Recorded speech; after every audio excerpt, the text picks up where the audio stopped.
Hi, welcome to another Mad Chats and Recaps with myself Pierce in and the same position. Tasha. Cross the river and Oh, No. Tasha. Tasha's in what city is that from Lord of the Rings?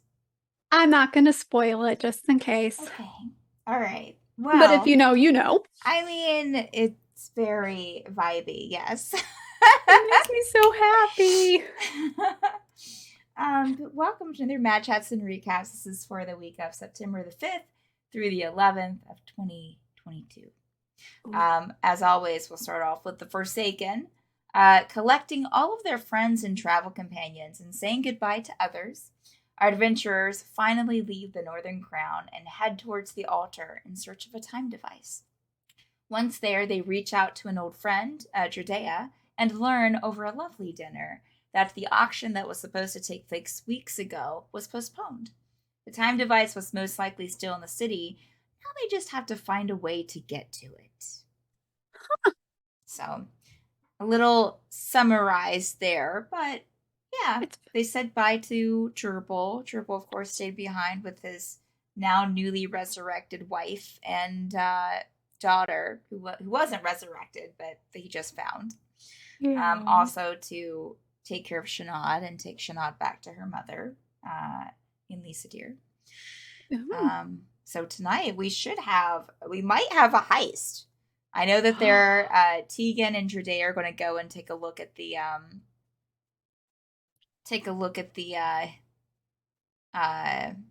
auction house at nighttime to kind of scope it out.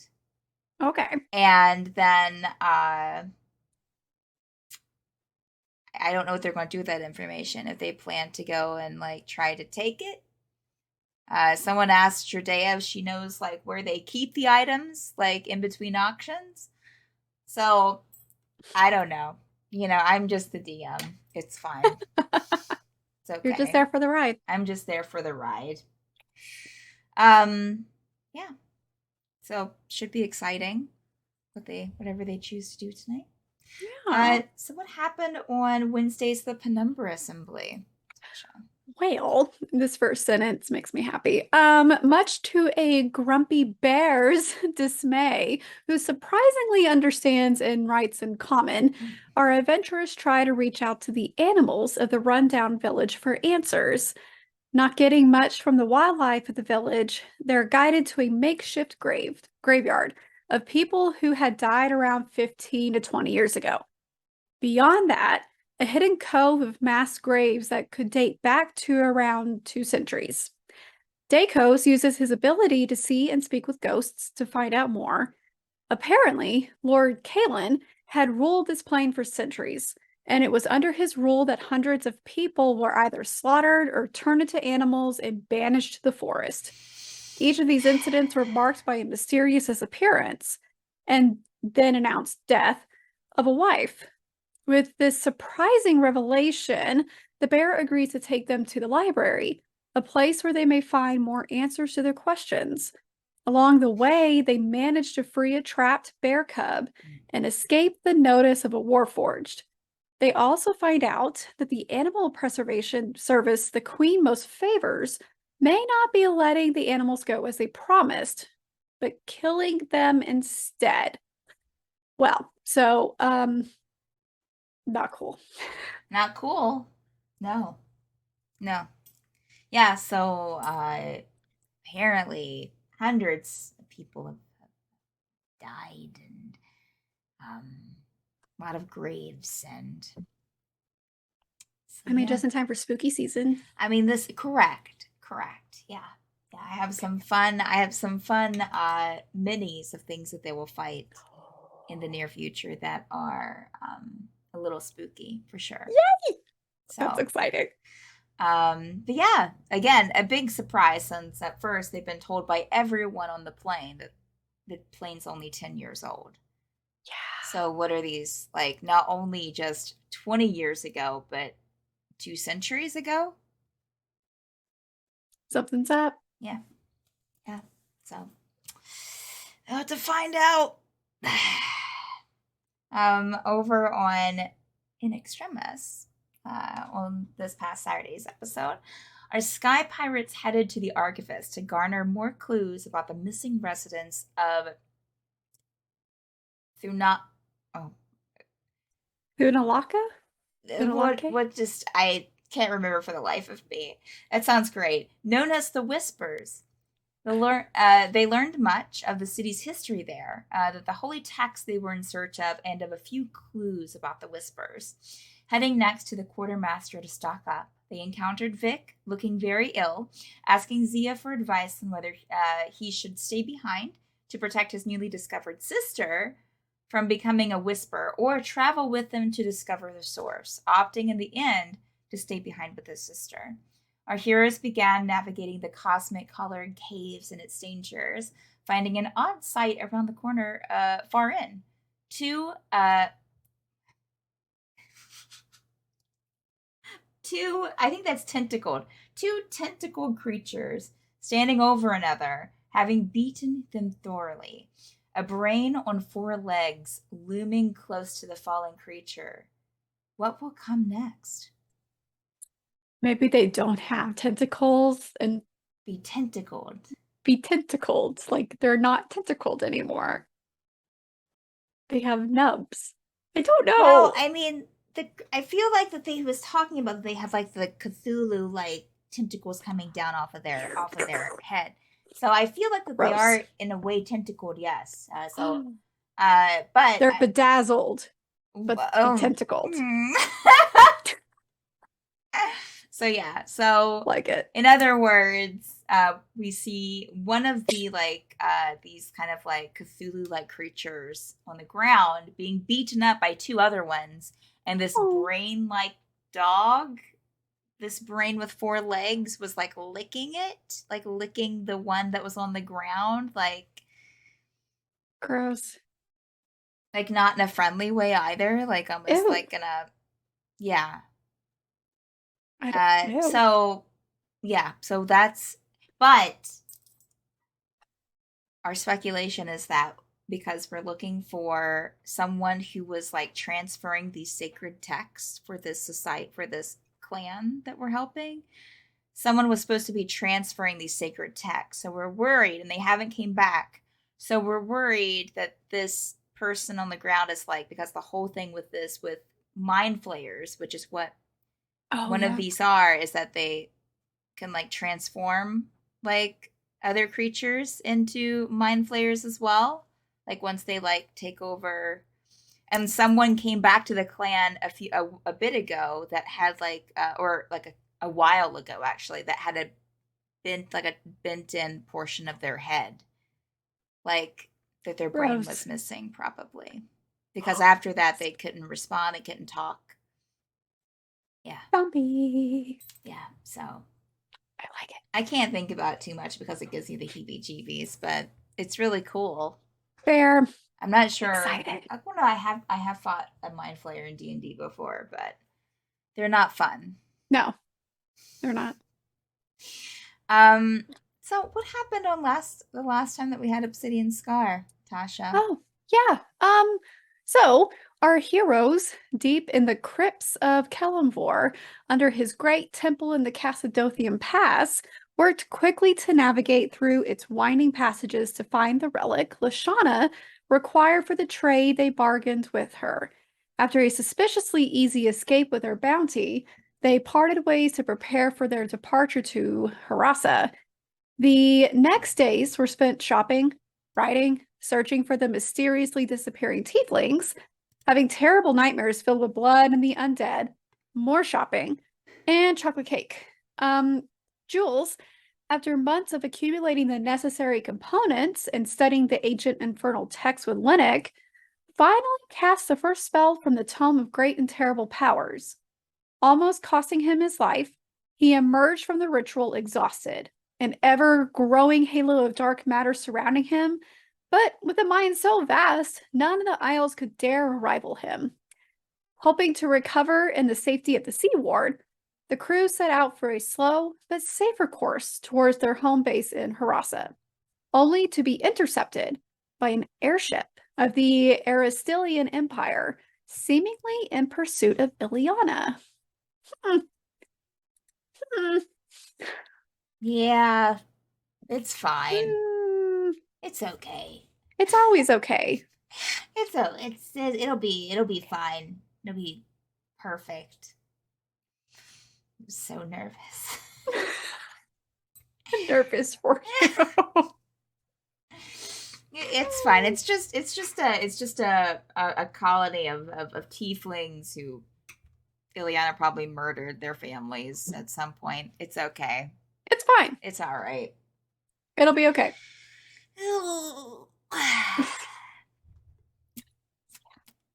Well, yeah. So hopefully we can see what happens there next week. Mhm. As far we don't have any birthdays this week in the community, not that we're aware of. If not, if we are missing someone, happy birthday. Yes. Let us And know. let us know when your birthday is if you want to. Mhm. But we do have the merch store. We have the website, madbirdstreams.com. But also this Wednesday on the Penumbra Assembly, we're going to have a guest. Ooh, Their name is Brandy. They've done some other role playing streams before, so they're going to have a little guest spot this Wednesday.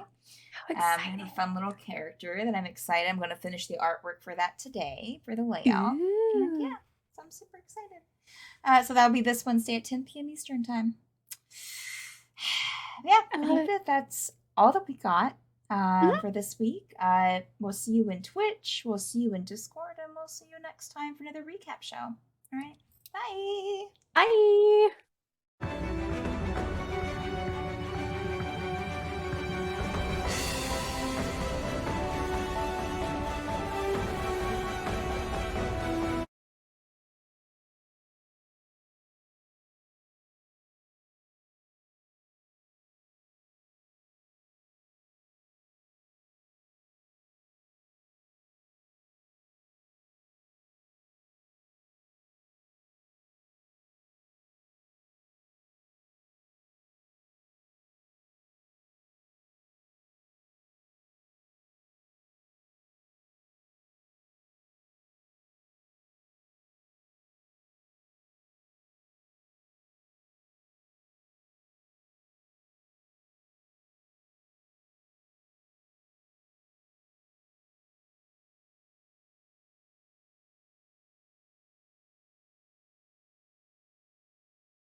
2, 1.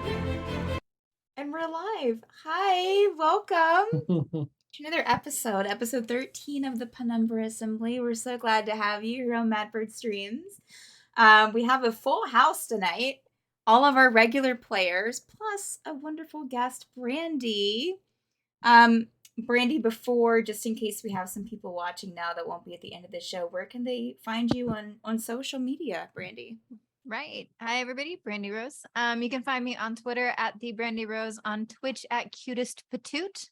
I really should have thought about that because none of my fans know what Patoot means, and they all started calling me Patoot instead of like cute or cutie. So now all my fans call me an ass.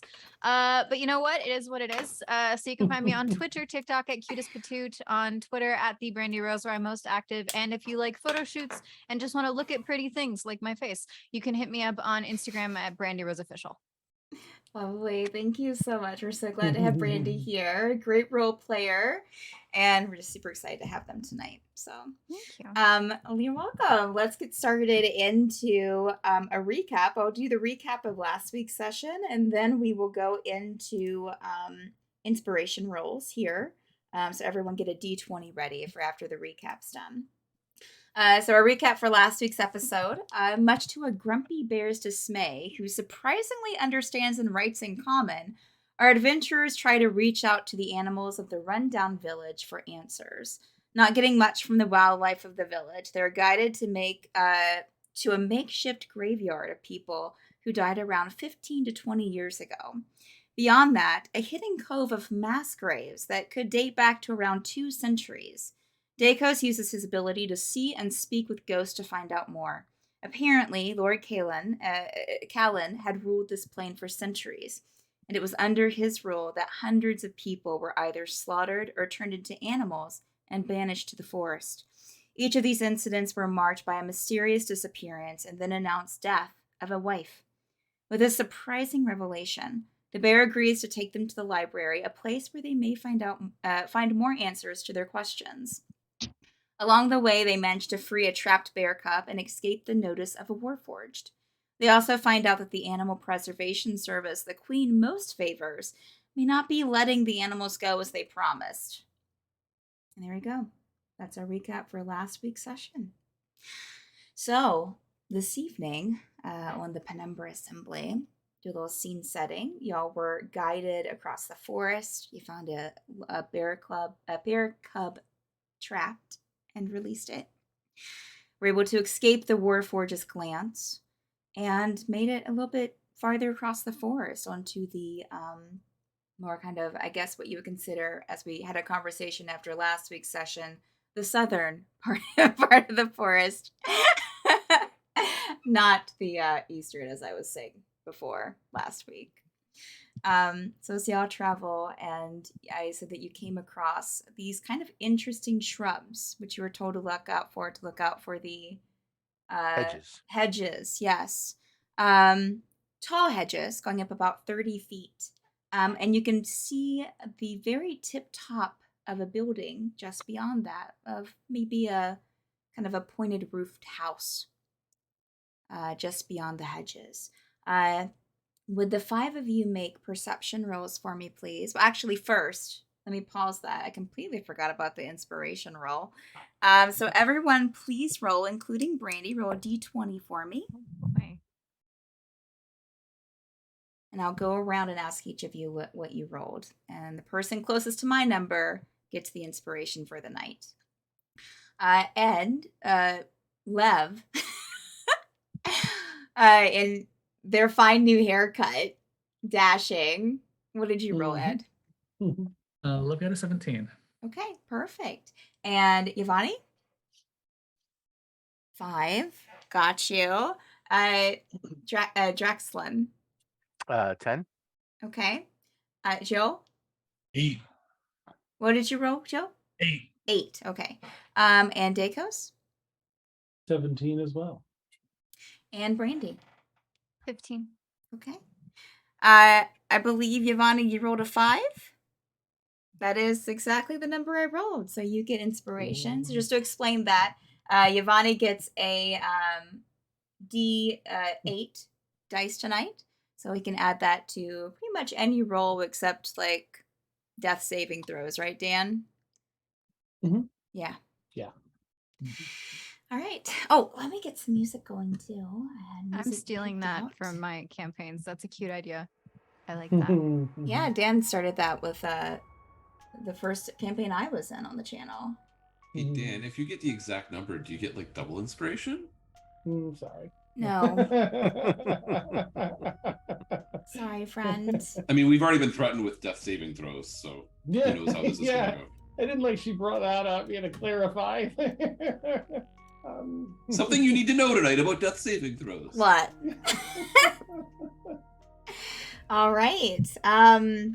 So everyone except for that was looking at the house, so except for Brandy's character, roll a perception check for me, please, if you haven't already. And I'll go around and ask what you got there. Okay. Lev, what did you roll? We're trying to do 3 things at once here. Perception is plus of 3, so course. that's 11. 11. Excellent. Yavani? Perception is plus 8, so 11. Okay. Drexlin? 2. 2? 1 for 2. Less. Oh, no. Off to a great start. Joe? 13 plus 7 is 20. Ooh, nice. Wonderful. And Dacos? 13.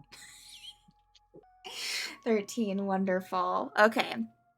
I would say, Joe, with your high roll, because no one got above a 20, right? I don't think so. So Joe, with your high roll, you would notice, well, all of you would of course see these hedges. There is a entrance into the hedges that looks like it might kind of lead, like it goes in and leads directly to the left. And I would say that your kind of perception and your knowledge would kind of tell you that this looks kind of like a maze. Joe, as you're kind of seeing that, you kind of glance off to kind of look down the row of hedges that kind of border this, roofed building on the other side. And you do notice a burrow on either side that kind of goes under the hedges, but looks like maybe it was created by an animal, but is probably about a couple of feet wide, probably.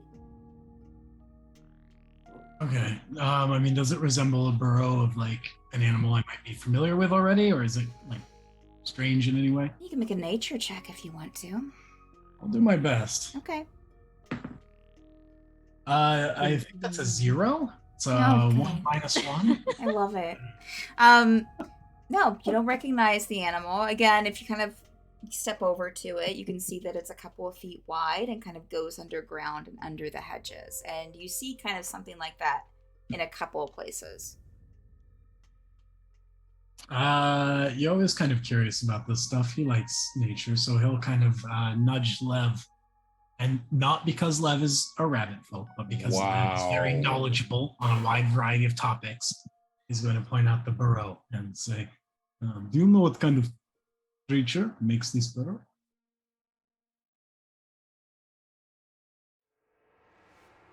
Uh-oh. Oops, sorry. One more time. The computer's having a hard time today. Oh. Oh. What did you ask, Joe? To Lev? Yo is just asking whether or not Lev recognizes the type of burrow, since we're on the lookout for animals here who might be able to help tell us more. Who knows? This could be helpful in some way.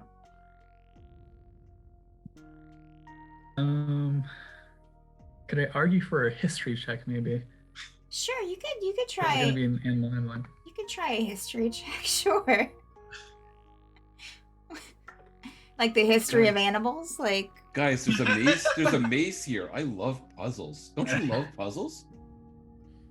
That's either going to be an 11 animal handling or a 19 history check.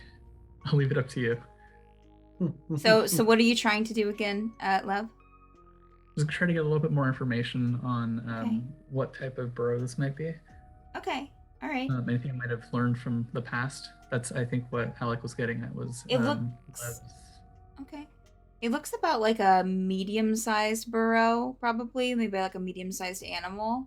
I'd say it'd be difficult to tell like what type of animal had made this burrow. But it looks like that you see that with one of them that it's actually about 2.5 feet. It looks like that it like some pretty large animals have tried to squeeze their way through here and under the hedges. And it looks well used. This is definitely not left by a small animal. Definitely, 100% guaranteed. Short of that, Steph, how far is it across the maze? Is it like 100 foot, 1,000 foot? It'd probably be hard to tell from where you're standing. If I climb up on Drexlin, is it easier? If you knew someone with a broom, maybe. Yes, Yvonne, here, please. Prudence, won't you come out and help Yvonne again? And I'll ask Prudence to give him a lift. Okay. Prudence will kind of whisper around you, Dakos. Give you a little brush on the cheek as it whizzes by, and go over to Yvonne. Yes. And and just kind of like park up beside you, Yvonne. This is a flying broom for those unaware. Kind of wiggle. Yvonne's a little like, I don't know if I want to cheat and look at the maze from above, or and he's like I really want to kind of solve this puzzle.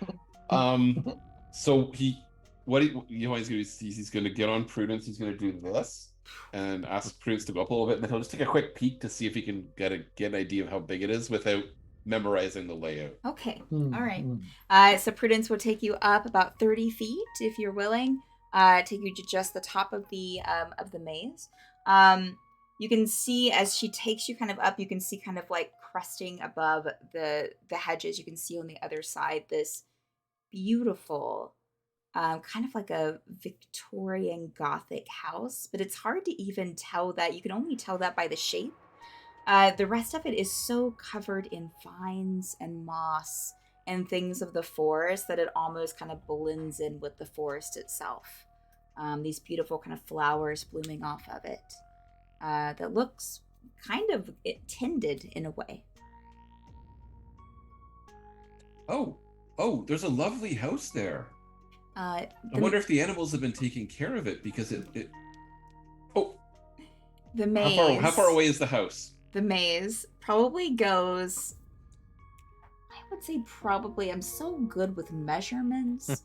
Probably about okay, I don't understand feet anyways. 30 to 40 feet, probably. I was gonna say the same thing. I was like, who could tell me how many feet something is? I don't know. Well, it's not as long as a football field, Yvonne, but it's also bigger than a bread box. Steph, that was I was going to say football field is about the only unit of measurement.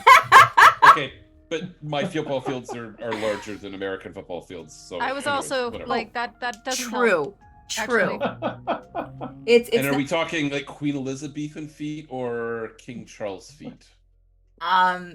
Queen Elizabethan, sure. Okay. Prudence, can we go down now? Oh, and we'll just kind of take you right back down to a good height where you can get off. Okay, we can go back to the burrow investigation. Shall we just try the burrow? It's only. That'd be 5 to 7 day courses. Yvonne looks really offended at that suggestion. Well, have at it, Yvonne. I can see it's bothering you. Have at it. Okay, so what are you trying, Yvonne? Okay, first thing Yvonne's going to do, he's going to pull out his wand of secrets, and he's going to expend a charge to see if there are any secret doors or traps within 30 feet of him. Nice. Secret doors or traps? No, I don't know. Does that like give off a glow for any secret doors, or does it just alert you to anything? The wand will pulse if there's one, and will kind of like a dowsing rod kind of point at it. Okay, you do not. 30 feet. Okay, just 30 feet. No secret doors. No. Okay. Are you guys gonna try the burrow? I want to look at this maze a little bit. Felix? I'll go with you looking at the maze. I don't. Okay, but if you up figure it to- out before I do, don't tell me, okay? Oh, I won't. I'll promise. Okay. And Yvonne just like is off. I love this. I love the adventure. So Yvonne and Dacres are going to try out the maze. Love, what are you doing? Lev is like looking at these burrows and looks over at Joe. I guess there's only one path forward.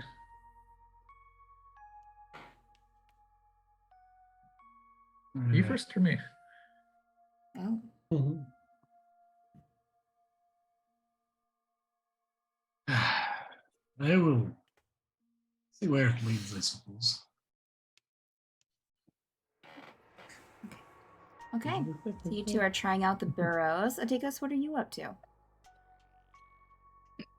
I'm just gonna try, and I'm just gonna fly over it. I was going to I'll say, see you where have when a we get broom. there.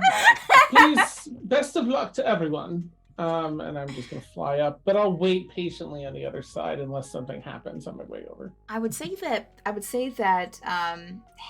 forgot what's the broom's name again? Prudence. Prudence would probably have anticipated you would have made that decision and probably wouldn't have even went back into your bag. Just kind of just like you look over and they're already ready for you to like hop on. Mhm. Thank you, Prudence. My feet were getting sore. Let's head on over. So Prudence will start taking you over the maze. As you go over, it looks like a pretty typical like hedge maze maze that you've seen. Yes. I'm sure Any probably burrow on the other side? in your circles. Huh, I'm sorry? Any hole coming up on the other side? The burrow? Do I see the other end? Make a perception check for me. Okay. You definitely see the house. I mean, gorgeous, beautiful. Oh, this is my style. Let's see. Oh, 25. 25, yeah. You see that kind of matches up with where the burrows are on the other side. Okay. Burrows that I'll connect. Thank you. I'll stand equidistant between the burrow and the door. I mean, the burrow and the exit of the hedge maze, so I can kill whoever comes out first. Okay, perfect. All right. Well, let's start with Yvonne and Drexlin. If y'all want to make I guess probably I'm gonna give you a choice of either survival or just straight intelligence checks. And just let me know which one which type it was when you let me know. Yvonne, what did you roll? 11. Okay, and was that survival or intelligence? That was survival. Okay. Drexlin, what did you roll? Dirty 20 intelligence check. Okay. I would say, and well, yours was 11, Yvonne? Okay. So, Drexlin, you start through this maze and you're doing pretty good time. You're able to kind of like, okay, that looks kind of like, I think, and you're making some pretty good decisions. I would say at one point you would run into Yvonne, who's probably looking a little confused. They've made a couple of wrong turns with the 11 roll. But still happy. Still trying to figure it out. Drexlin, would you continue on or would you try to help Yvonne? Oh, I would definitely help Yvonne. Okay. All if he accepts the offered help. I know he wants to figure it out for himself. No hints. Okay. Okay. So I'll sort of like stay with astride him? Yvonne, and let him sort of figure it out. Okay. Why don't you make just a straight intelligence check for me, Yvonne?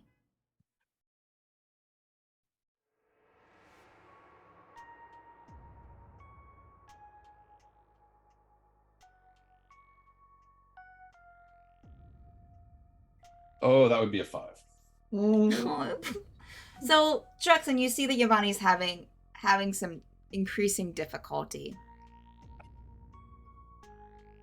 If I see him going in circles, getting some or, dead ends. like, I'll just like go a little bit ahead to the next correct turn and sort of just stand at that, like just waiting. Okay. All right.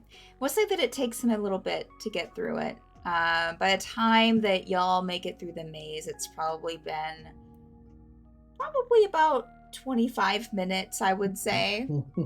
Draxlin's over there. I mean, Dakos is at the end of the maze, and we'll see you. But let's step over to Lev and Joe.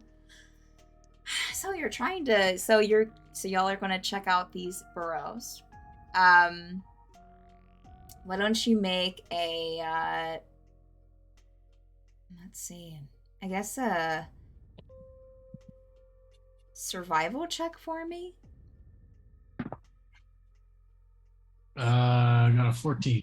14. Okay. 13 for me.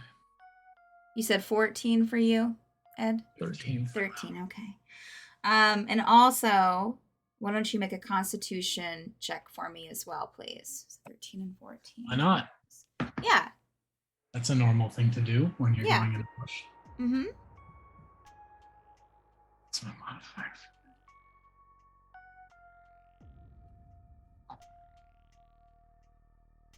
Oh, I have a very good mod. Thank God. 14 for that as well. 14 for that as well. And Lev? This is a con save? Yeah, just a roll for constitution, Okay, not a cool. save. 18. Oh, in that case, only an 8. Or sorry, only a 10. Okay, all right. So both of you rolled decently enough to where you'd be able to make it through the burrow. You didn't realize probably going into this that this is like going underground, like not just in the bush burrow, but like into dirt burrow. But it seems to be a pretty like straight line all the way across. So there's not a lot of like, there's no turns or anything. The constitution rolls. So Lev, you're able to kind of get through pretty well. Joe, you do find yourself struggling, and it does take you close to a half hour to kind of like, you have to stop and take a break, and then to kind of muscle your way through, because you're both pretty much army crawling through this burrow. Liv, I have come to a conclusion. What conclusion did you come to? We need brooms as well. To clean ourselves off, maybe? I should have taken prestidigitation. You know, I could use those extra credits. I could be over this in what, 5 minutes? It was about the hard way. And as y'all emerge from the holes, you see Dakos on the other side, and probably at this time, because it still took you a little bit of time, Yavani and Drexlin as well.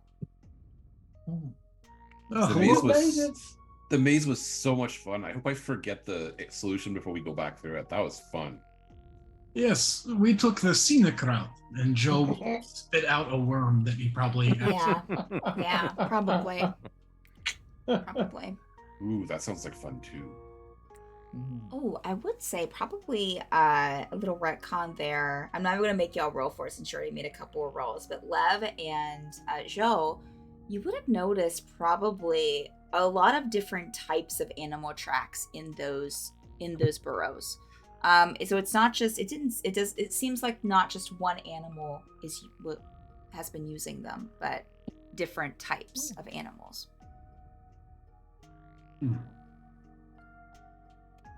All right. Okay, so as y'all turn and see all of you for the, some of you for the first time, this beautiful kind of, you see just like peaks of some kind of Victorian style home under this beautiful moss and vines and flowers that just cover and drape over the outside. Just seems to kind of blend in with the rest of this kind of forest as you've gotten kind of further south. It's rather beautiful. I'm still like sitting side saddle on Prudence, just hovering. Mm-hmm. Sure. It's rather idyllic, yes? What was Impressive. this? Out here in the Yes. middle of the forest. And so well kept compared to everything else. And very well traveled as well by animals, I mean. Not just one kind. Usually in Burrow is one kind of animal, but many kinds are moving through here. Is that so?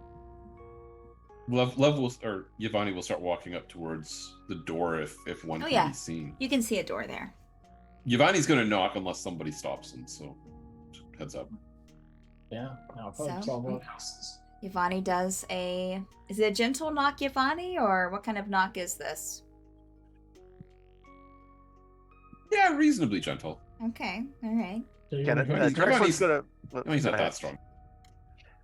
Drexler's gonna follow up behind Giovanni. Is there any knocking apparatus on the door? Yeah, we'll say that there's a knocking, kind of a now kind of turned brass, kind of a brassy green knocking apparatus. How far up? Oh, probably usually like what, 4.5 feet? Yeah, okay, I can't reach that. Yeah. Mhm. Yeah. So maybe instead of Yvonne knocking, Yvonne will see the knocker and kind of crane his neck and look at Drexler and can you do the honors? I start to reach for it, but then I pick Giovanni up. All right, you hear this knocker tapping against the wooden door.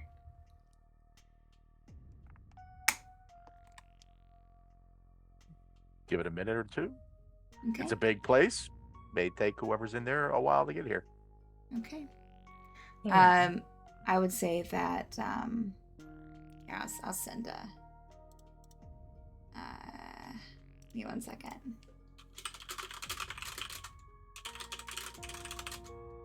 Let me All try and right. jump that bridge a little bit.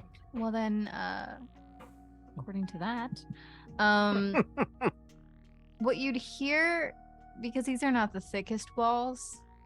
I mean, I don't need thick walls. I'm 8 foot tall, 500 pounds, and a turtle.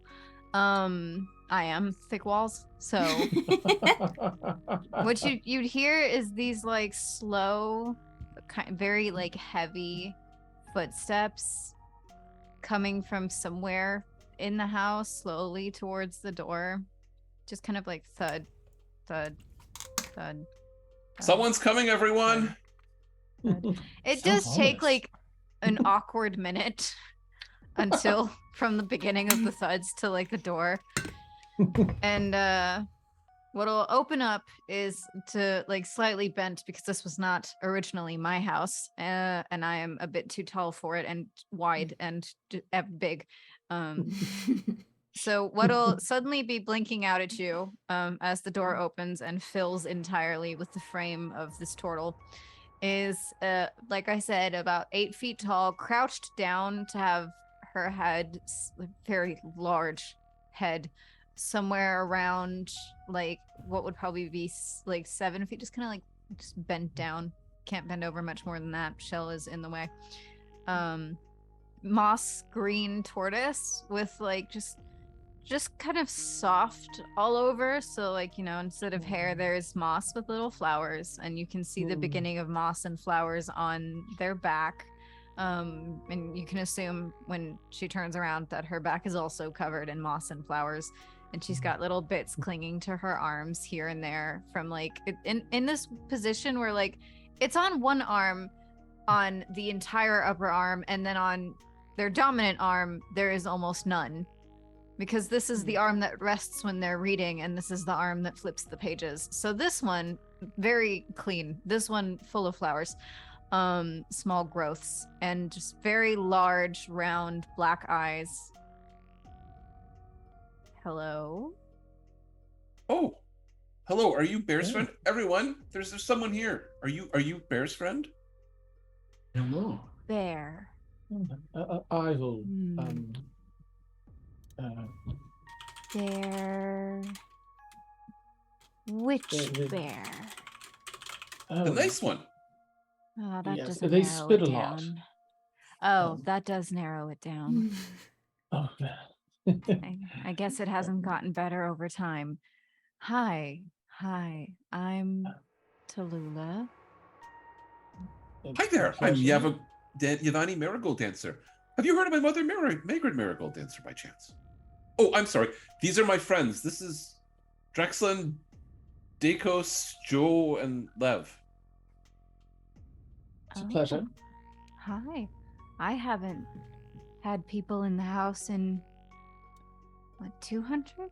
300 years? I'm not sure. Oh. Come in. Just, make yourselves at home. Tallulah doesn't look old for a turtle, which, like, what is old for a turtle? Just more wrinkles, but like it's very smooth faced, like would look like a young adult turtle. So doesn't quite match up with how old she seems to be. Okay. But it's just so very slowly is gonna turn. You get a nice view of all the floral decorations across what is probably a very pretty shell, but you can't see it. And just like little thuddy footsteps start to make their way towards what is probably a kitchen or dining area in the house, and she just leaves the door open. Yeah. Well, I guess we go in. All right, Drexlin will set Yavani down. And probably wait for everyone to enter and then close the door. I'll get Prudence back and I'll walk inside the house to be. Oh, if you don't mind, there's slippers by the door. And if you look, there's a box. So the inside looks very hobbit holy. It doesn't quite match the exterior of the house. It's very clear that it's been covered and altered over time to be more natural. Every piece of furniture is really just tightly molded dirt that's been packed nicely with moss to make it comfortable. Everything's very green and overgrown. And but there is like a little wooden crate, and it has very mismatched slippers of like the tiniest to the largest sizes that she's just gathered over time from the amount of species she's come in contact with, where she's like, well, everybody needs slippers in the house. You need slippers in a house. So I'm going to need slippers. So she has this crate that you can help yourselves to. Oh. Okay, finally an excuse to wear my slippers. I've got like super elaborate, like Got your own. Fey Blossom slippers. Yeah. Oh, yes. Perfect. And I'll put my shoes down, put this on. Oh, I will enjoy my time here already. And I'll eagerly watch everyone pick out their slippers. Yeah, Yo will start hunting for some big slippers and look for them for himself and for Drexlin, and kind of like hold them up to see which ones will fit best. Just so that I get a bit, can everybody briefly tell me what they look like? Like in their descriptions, with size and stuff? I will go around. Lev. Yeah, sure. Lev is a Palomino rabbit folk. He's got a top hat that he wears, and then also a black robe, like scholarly attire. And Yavani. Yavani is a stout halfling, about 2'10", 36 pounds. Brown hair, wavy brown hair. Wearing kind of leather armor with, I think, insignias of stars and constellations on it. Drexlin? Drexlin is a 6'8" dragonborn wearing emerald green mithril armor with a big morning star and a shield. And that's about it. Yeah. Okay. Joe? Yo basically looks like a barely reformed pirate, or Viking rather, not pirate. He's got like a big braided beard. He's got a big kind of emblazoned emblem of a raven that he wears around his neck. And he is usually wearing this kind of fur-trimmed armor that looks like he's been wearing it consecutively for about 15 years at this point. He might have been handsome at one time, but he's probably had his nose broken a few too many times, and his face is mostly like a patchwork of kind of wind-worn and scars. So it's not so much there anymore. But he's usually got kind of a carefree smile on his face, so he's not like a scary dude. He's just mostly a big sort of guy. And he, right now, since they've been in the wilderness for a while, probably looks even more scraggly than usual. Lovely, thank you. And Dakos. Dakos is a moderately tall, 6'3" human. Looks like this. He's got a little crown adorns his head and rainbow iridescent eyes. But his outfit and his attitude has a lot of like face centricities to it. All right, there you go. Tallulah's gonna the voice is gonna be just kind of echoing through the chambers and until you can hear where the kitchen is. The kitchen is probably mostly still original from the house because it's hard to cook on dirt. So to make do, the floor is covered in moss to make up for the human aspects of the house. And it's just got these beautiful large glass-like windows that let in all of this natural light. It's probably one of the only places that actually still lets in a lot of natural light. It's a very dim house. And Tallulah's got turtle hands. I don't know if you guys have ever seen a turtle, but opposable thumbs, not so much. So instead, next to her would be, it's okay with the GM, just a mage hand that is helping by like grabbing teacups that also look like they've been collected from all over and they're all different sizes. So there's teacups being collected and put on like a table, and the mage hand is basically following behind where Tallulah is trying to do things with her claws, and the mage hand is like, no, stop. It's kind of like Thing from the Addams Family. And if like a disembodied purple glowing hand could look stressed out and tired and underpaid, then it does. And it's just kind of behind, and like it somehow like it's magic. It's an illusion, but it's sweating a little. And Tallulah's just kind of like knocking around the kitchen, just shell bumping into things, completely unbothered, and is just gonna turn around, and the big eyes are just gonna blink at everyone as you would come closer. Just be like, so, are those constellations on your vest? Oh, they are indeed. My mother and I have studied the stars for a long time, and the impact of the star. I'm sorry if I was bothering. Yeah, yes, they are. I'm very interested in the I don't night know sky. that one. There's a new one. Okay, well, I haven't really gone outside in... Huh. I should go outside again. Sometime. Some night. I don't know those constellations. I'll have to make a note of that. Hand, and then the hand is gonna... There's a long list, like, pinned to, like, a wall. It's comically long. The hand is just like, scribbling. The to-do list is too long, and she doesn't remember to look at it because the hand can only do so many things. But it's on the list now. It's like, well, if you would like to sit, I have tea. I have water. I have water and some herb. It's not labeled. I don't remember what it was, but I think it was tea at some point, probably. I drank it, like 40 days ago, I think, and I was fine, so. Is it the same water you drank 40 days ago? Oh, no. Hand wouldn't let me do that. No, that's the new water, freshly boiled. Thank you, Hand. There's a high five. And but the leaves, maybe it's chamomile. I'm a little nose blind. Can I have a look? I wouldn't. I'm very interested in tea. Absolutely. Yvonne is gonna see if they can identify it by nature, and if not, they'll try and surreptitiously cast detect poison and disease. Okay. Valid. Wish I could do that in real life. So you cast that to see if it's poison. It's not. Is it poisonous, Brandy? No, it's Okay. really just some garden herb. Okay. So no detection. Okay. And Yvonne can determine that it's reasonably safe to drink.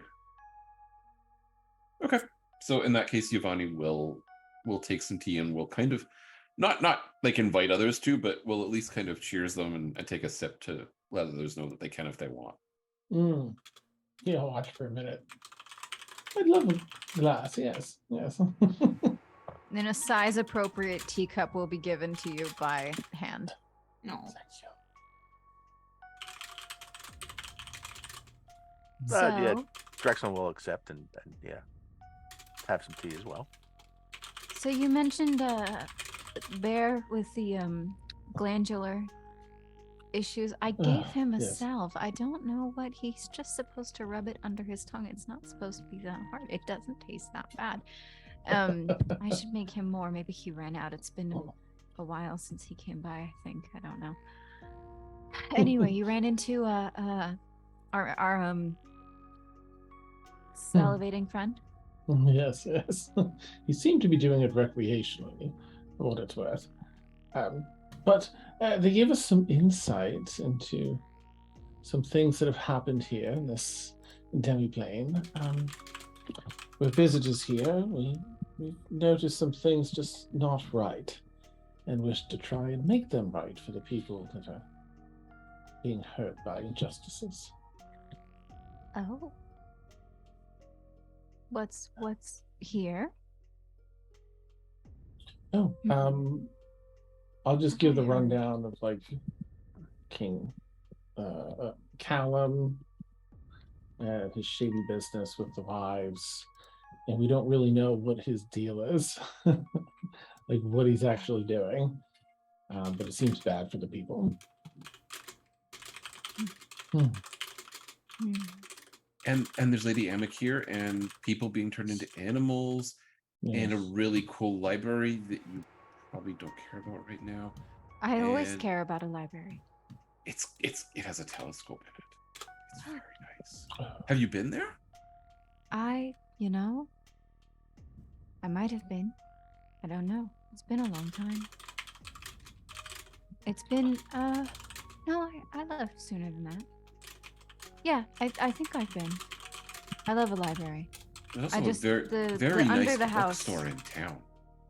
I keep my library under the house, so every time I go out, I don't always go out myself further than just a little bit here. Currently, I have people bring me things, but Well, you have a library here. Oh yes, yes. That's why I became a warlock. I read all of my books. I read all of the books that I found on my travels, and there are so many books left over. I found one very wet book on a coastal town. And well, that was about 800 years ago, so... Been reading... Fantastic for your age. It might be dry by now. Thank you. Oh, no, not that book. No. Oh. No, that book is safely locked away.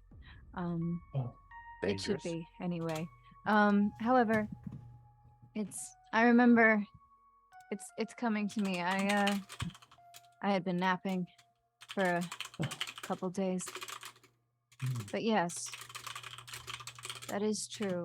So there's trouble. Well. And how did you, as a group, end up involved? We were hired, I suppose, independently. Then we met one another. There's something that I guess we're looking for here outside of better understanding the demiplane. We're also looking for an ancient What's the word, Jackson? It is a book. record, right? Yes. Yes, it's a record of it's dragonborn of nature. Those who have broken their oath to their clans. Hmm. We were commissioned by a historical group with a lead that it was possibly in Amikir. And so we were sent here to ostensibly find this roster, this book of names. Oh. Well, I don't know anything about that book. But we, in looking for it, we have found some finding unusual things going on in the proper city of Amikir, which led us to, long story short, but still getting longer, to investigate the forest. And that's when we came upon all these half abandoned, half decimated villages on the way to your place. Do you know that people aren't allowed to go in the forest? Well, let me check. Some of this is ringing some bells. 1 second. And Tallulah is going to move towards a kitchen cupboard that, like, by all means should have food in it. It doesn't. It has a ton of paperwork in it, just stacks of parchment. It is not organized. Organization is something that saves time, and if you're not aging, you don't really need it. Encourages some very bad organizational habits. There are teacups next to the pages, and something that might have once been a snack. So she's grabbing what is some more casual parchment. These are the letters that Tallulah has been writing with other inhabitants of the forest, some of the animal folk, some of the more magical folk, some people from other cities, and it's just going to take this like stack and put it on the table, and then, well, just kind of start rifling through it with 2 claws. It's like, well, I have had some animal friend here that used to be human, and they weren't allowed in the forest then, but obviously they're here now. Let me see, I have some somewhere. And just, there's paperwork being shoved all around the table. If you want to look at it, you absolutely can. It's very clear that she's not being secretive. She's just unorganized. So she's just gonna keep flicking through it and let it disseminate across the table messily. I don't think she even notices that she's making a mess. There's probably paper on the floor. It was a very big stack.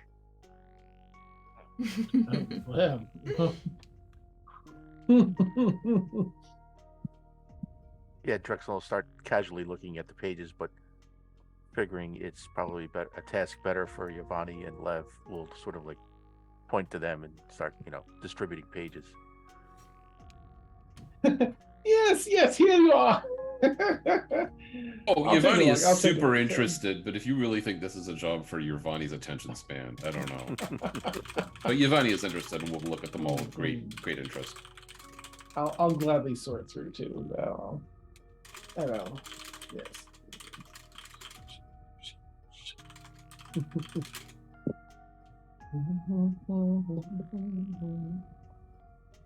So much knowledge. Do you have any other cupboards that are used for papers? Somewhere in here, probably, but that's probably older correspondence. I do have something. And there's so I'm going to turn back to open the cupboard under the sink, which has a very heavy book in it. It's fine. I get my water from outside anyway, so the sink doesn't actually work. So there's no risk of the books being harmed. So it's just stacks of books. Every other cupboard, if anybody ever opens every other cupboard is lined with books. There is very little food. There is very little anything. There is just books. Books, notebooks, journals, the occasional pen that doesn't work. They never work. They all tried out. It's really annoying. That's the one thing about immortality that Tallulah hates the most, is that you become extremely aware of how quickly pens dry out. You cannot keep up. And she grabs a little notepad that is full of notes. And they're clearly like annotations. They have like page numbers and then her own scrawly little heinous handwriting. Abysmal handwriting, because you grab a quill between two claws and try to make it nice, even with 800 years of practice. And so she's gonna turn back and be like, so there are some books in this house slightly more special than others. And the reason I haven't left my home much is because I've been trying to prepare for a bigger undertaking. I tried to get some of my animal friends to help me, but they were very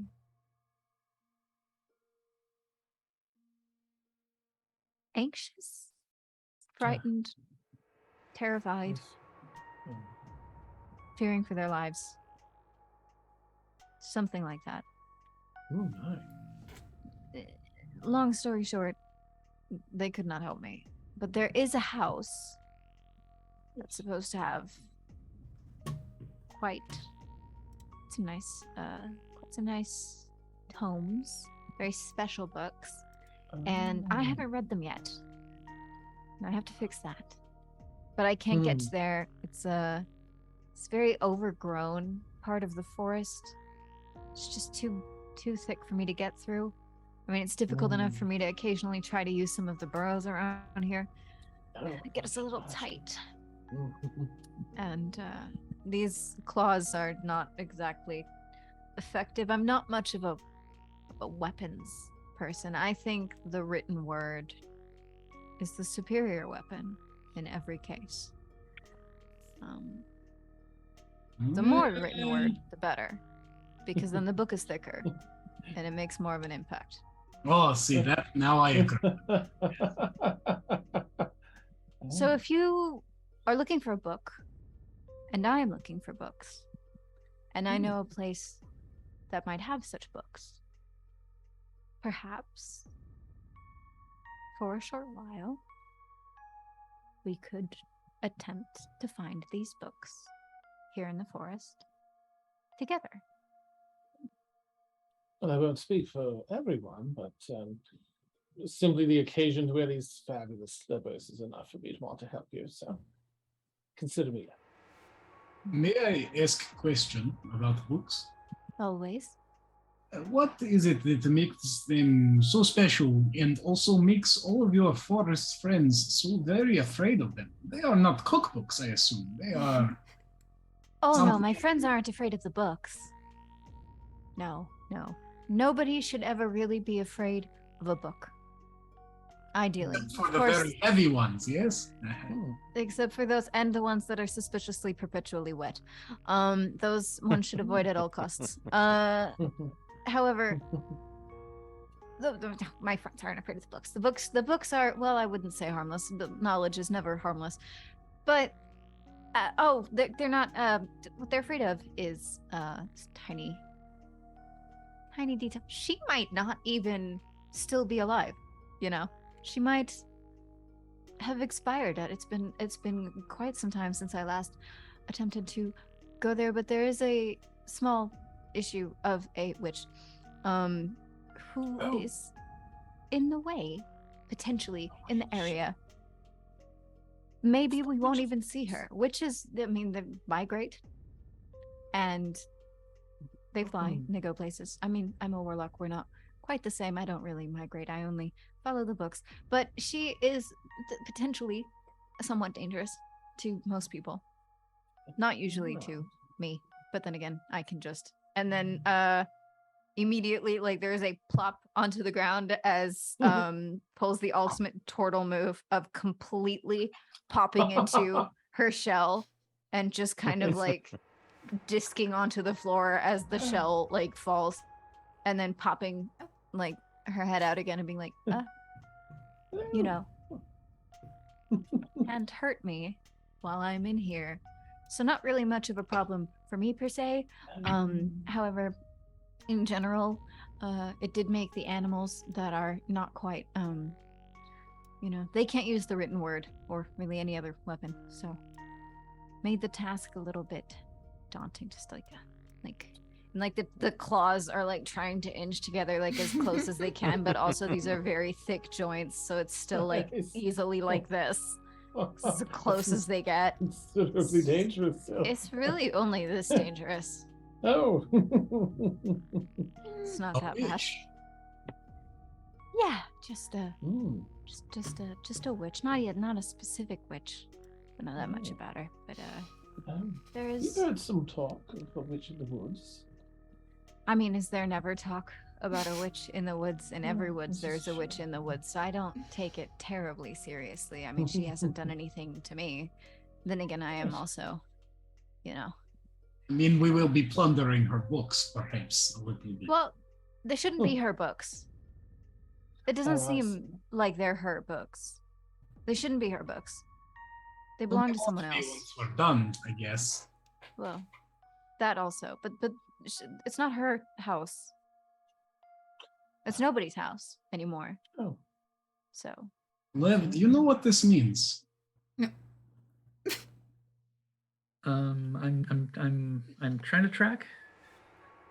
This means maybe broomsticks, yes? Witches have broomsticks. I have heard this before from many people. I've never met witch or seen broomstick on witch, but this is a story many people. I agree with you. Many people are saying this. Yeah, this could be a chance for us to learn from our mistakes. Either Are that you or looking for nothing belongs broomsticks? to anybody. This is communism.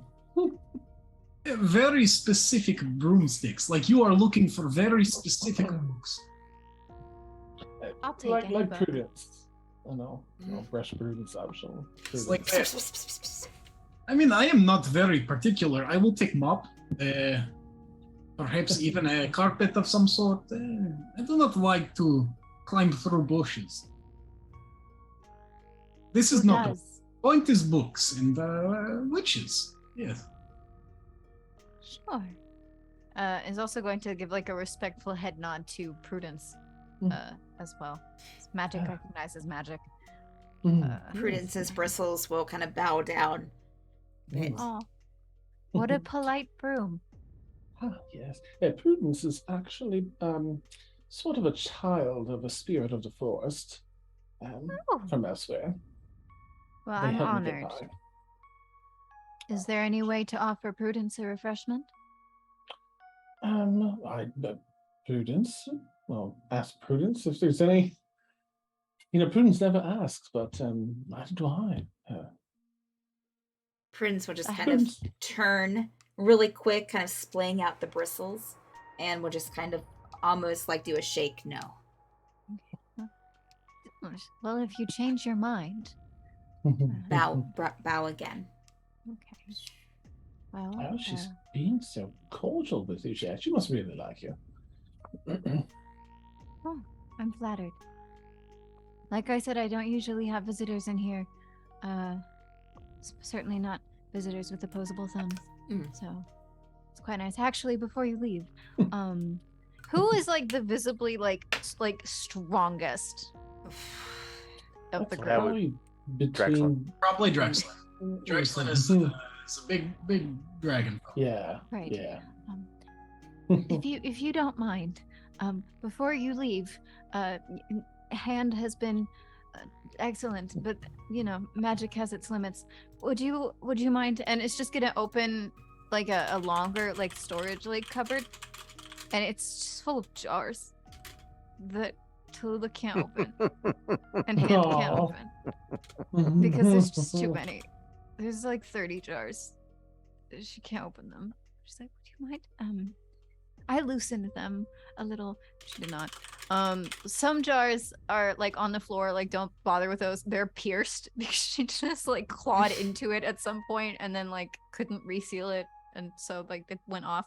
So this just, if you could just before we leave, just if you don't mind.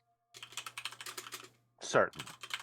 Without, I can understand how this could be an issue. So Yes. They give you eternal life. They don't give you fingers. At last I had time. But yes, if other than that, I mean, I would offer you guys something, but I don't think you eat the same things that I do. Probably not typically. Well, unless somebody eats rocks, in which case there's plenty. Only very specific ones, and after you crush them up a little. Yeah. Well, I don't have any granule. I only have quartz. Right I've never tried quartz. I do not know well, if that would be the most delicious of all of them. I'm just gonna give you one. It's kind of pinkish. It's kind of pinky milky color, just like whenever you like. But if you're all ready, we should probably go sooner rather than later before the sun begins to set. I'm ready. Down the rest of my tea. And please lead the way. Okay. All right. I was just gonna lick the rock very quickly. Oh, Excellent. Tallulah's going to throw one up and like just turtle mouth unclamps, chomps it, swallows it. It's Nice. beautiful. Crunch. So we'll see that and just put the rock back in his pocket. Can't hurt. Wonderful. So we'll see that Tallulah leads you outside. Tallulah leads you straight. It's about 300 feet that you have to walk in order to get to the more the deeper part of the forest, or at least where that starts, where the bramble is, and where the briar and the brush. Once you get there, and y'all had saw part of this, I think, coming to to her house. This kind of just towering wall that seems to go above even the trees here, like on this side of the wall or beyond. You can see a little bit through the briars to some almost like colorful trees inside, and a little bit of this kind of like soft glow that kind of emits from deeper within the brambles. But these vines and briars seem to go pretty thick. Probably why don't Lev, Yavani, Dakos, well, all of you except Tallulah make a perception check for me. Okay.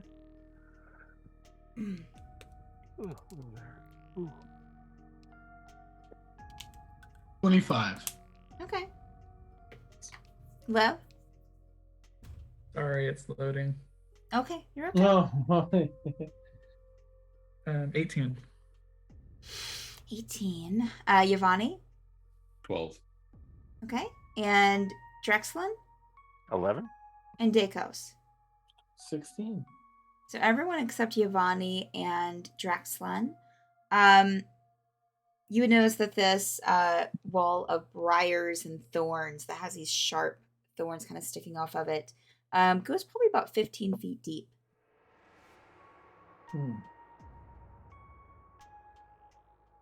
Needle-like thorns on it. And also berries, which I'm going to send a message to Tallulah. Very important. Oh no. They look like an obvious type of berry. Why don't you make a nature check for me? Always with the nature checks. 13. Okay, 13. Nope. You don't really recognize the berry for these. Yavani, being a druid, will also roll and gets an 18. Sure. Okay. Yavani, let me I'll go and tell you. Do you want me to private message you or tell you out loud? Sure. Yavani? DM is fine. Okay. Oh, DM. Okay. Give me 1 second. As anyone leans towards the berries, Tallulah is going to reach a very long, arm out and just with the pad, the little elephant foot type pad of the turtle hand, just kind of in front of them, and shake her head. Don't eat those, please. Oh, Thank you. Yeah. with like definitely. 5 in my hand. Oh, of course. Don't eat It's those. best. Okay. I'll set them down. The animals said to not eat them. I trust animals when they say not to eat things. Typically because they ate them first to find out. Yes. Tallulah, Thank you. would it be okay to burn these brambles, or would that be potentially dangerous to the forest? Well, lighting a fire in the forest is typically frowned upon. Well, And I mean, quite dangerous. I can control the flames a little bit with magic, but yeah, that's my concern. We tried to cut through them, but again, the claws are more decorative than functional. And the animals were too scared to come here to help me. So Perhaps we hadn't been able to Drexen- cut. Drexen and Joe, do you have something sharp? Yeah, I mean, we can solve this problem like we solved door puzzle. Make another realm. Yeah. And he'll just kind of tap his battle axe. Okay. If you want to make an attack roll with your battle axe. Oh, he's proposing. He's not going to take a swing at any plants without getting the sign off from Okay. the druid first. I think. I've got my hands on the hilts of my long blades, ready to help. Okay. If we get the okay. Yeah, do we have any other ideas?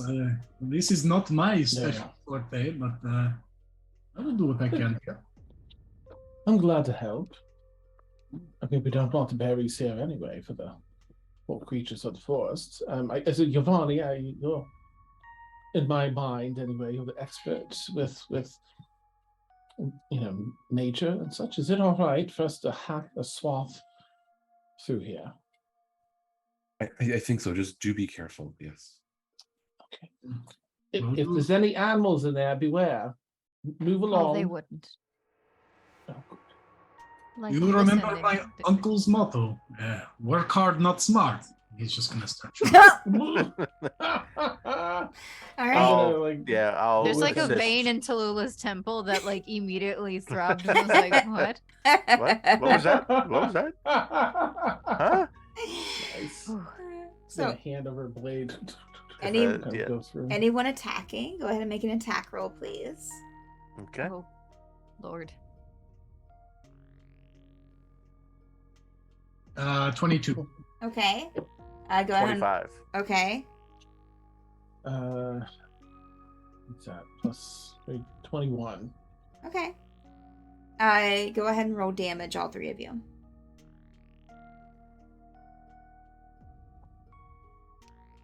$14. Okay. Write that down. Okay.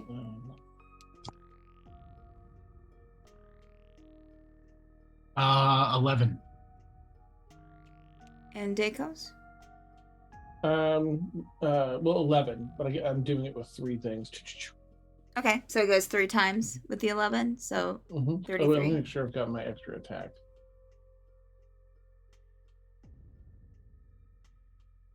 No, I don't have an extra attack, so twice.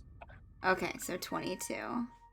Okay, yeah, y'all, all 3 kind of work kind of in a square area of this bramble. And are able to get about, let's see, how much did I say? 15 feet. About 60% of the way through, so you still have a little bit of bramble to go. So if you wanted to roll another attack roll for me. Okay. This is wonderful. This is so efficient. The badgers could have never done this. Good. 3, I have met several badgers before, and that is a kind compliment you pay. Thank you. Dickus, what was your attack roll? 18. And Drexlin? 18. And Joe? 16. Okay. All of you roll damage.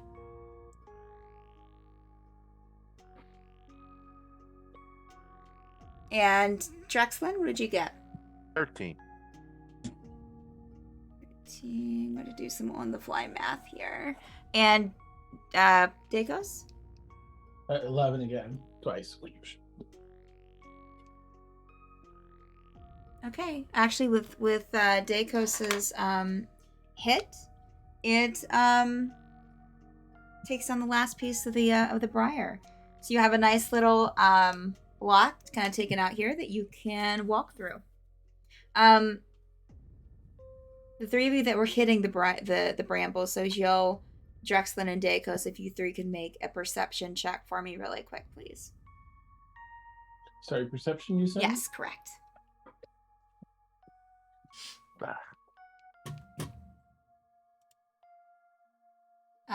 Joe, what did you roll? 21. 21. Dacos? Dirty 20. Okay, and Drexlin? 5. He's got hedge in his eyes. Okay, No. so Joe, I'm yeah. smacked. Mm-hmm. Yeah. The branches Drexlin, here. with your frame, Drexlin, you thought that you were clearing the bramble, but you actually kind of got hit with a bit as you're trying to like deck through. You didn't quite deck through, so you're a little out of sorts. Joe and Dacos, you would notice as you're kind of did that last little hit and are starting to pass through it, and you're kind of looking up at like the nice swords craftsmanship that you've done. You can see that the briar is very slowly, because where you cut it, it's very blunt. It's starting to very, very slowly kind of start to form back together into a point. Oh, it's growing back. Of course it's growing back. Quickly through, everyone. Quickly through. Oh. But I will That's say, strange. Joe and anyone that wants to, if you want to make a nature check to see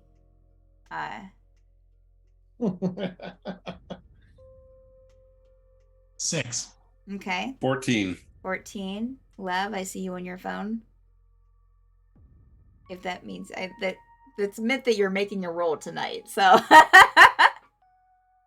If I can also make a nature check, Sure. I made an 11. okay. Nice. 22 for love. Okay. I would say that Lev, this is pretty high DC. Lev, you would kind of, as you're standing there watching it, would kind of recognize that it's probably not at a risk of growing back immediately. Uh-oh. Ed froze. Yep. The vines got him. Well, that it's not at a risk at growing back immediately. Probably over a long course of time. So you don't have to worry about it growing back like within the next 10 minutes, maybe not even the next half hour. It seems to be going pretty slowly. Okay.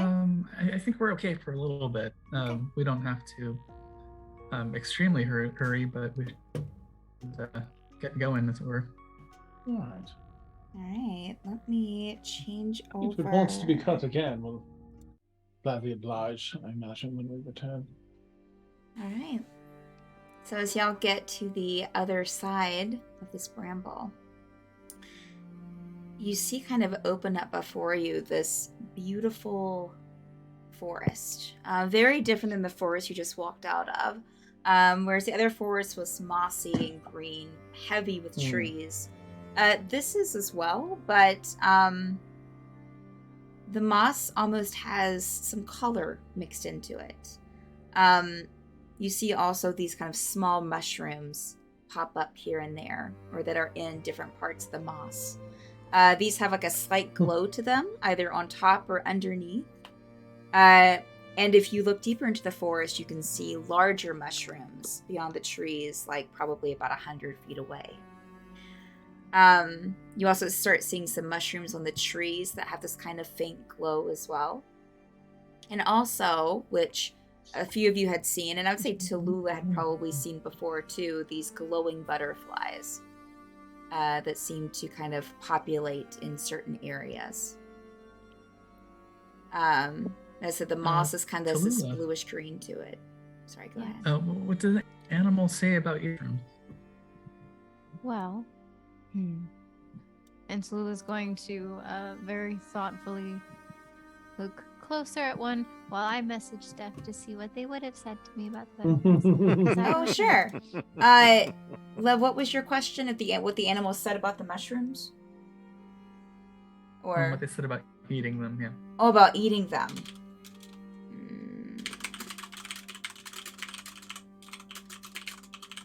Great Pinale. You can jar him.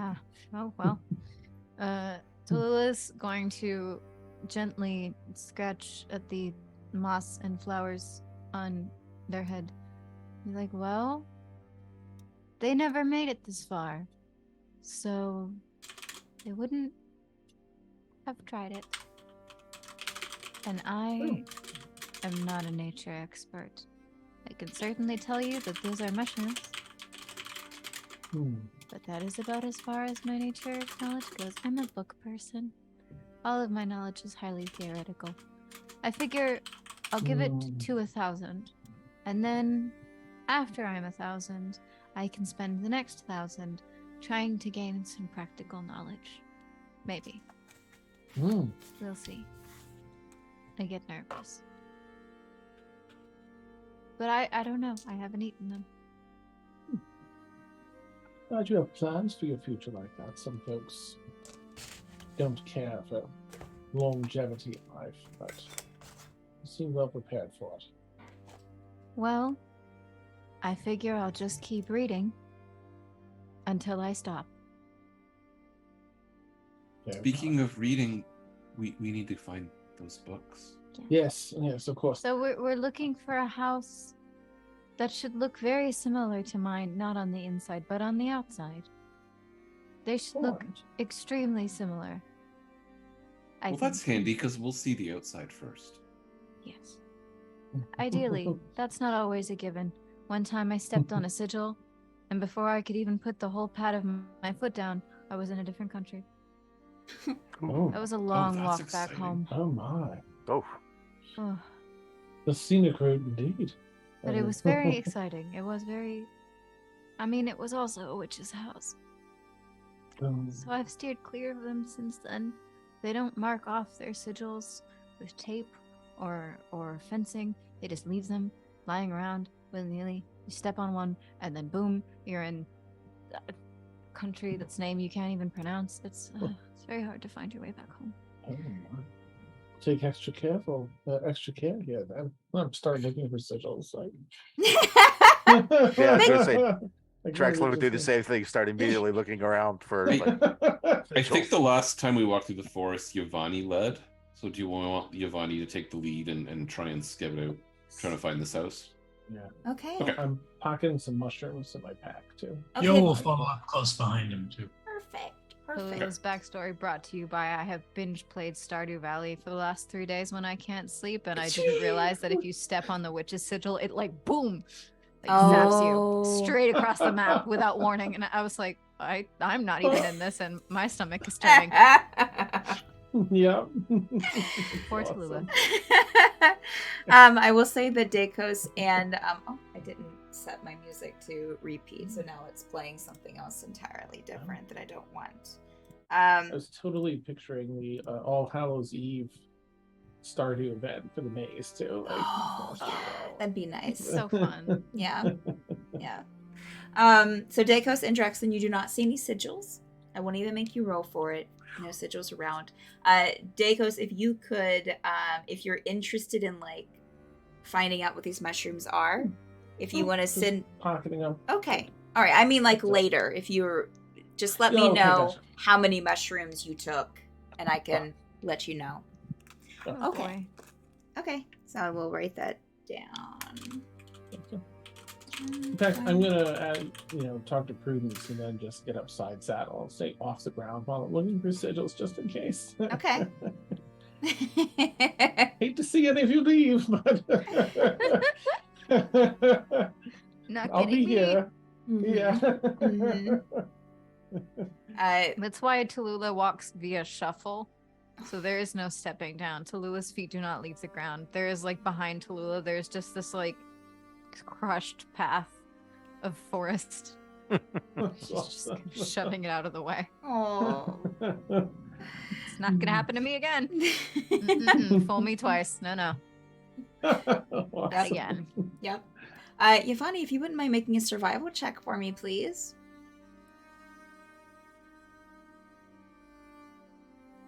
20. 20. Wonderful. Definitely not dead. You Excellent. are able to manage the forest a bit. You get about, let's see, walk about probably about 7 or 8 minutes. You seem like that you are pretty sure about your path. That the house looks like it could be ahead. You kind of see something through the trees, maybe about a few minutes extra walk. But what is everyone's passive perception? Lev, what is your passive perception?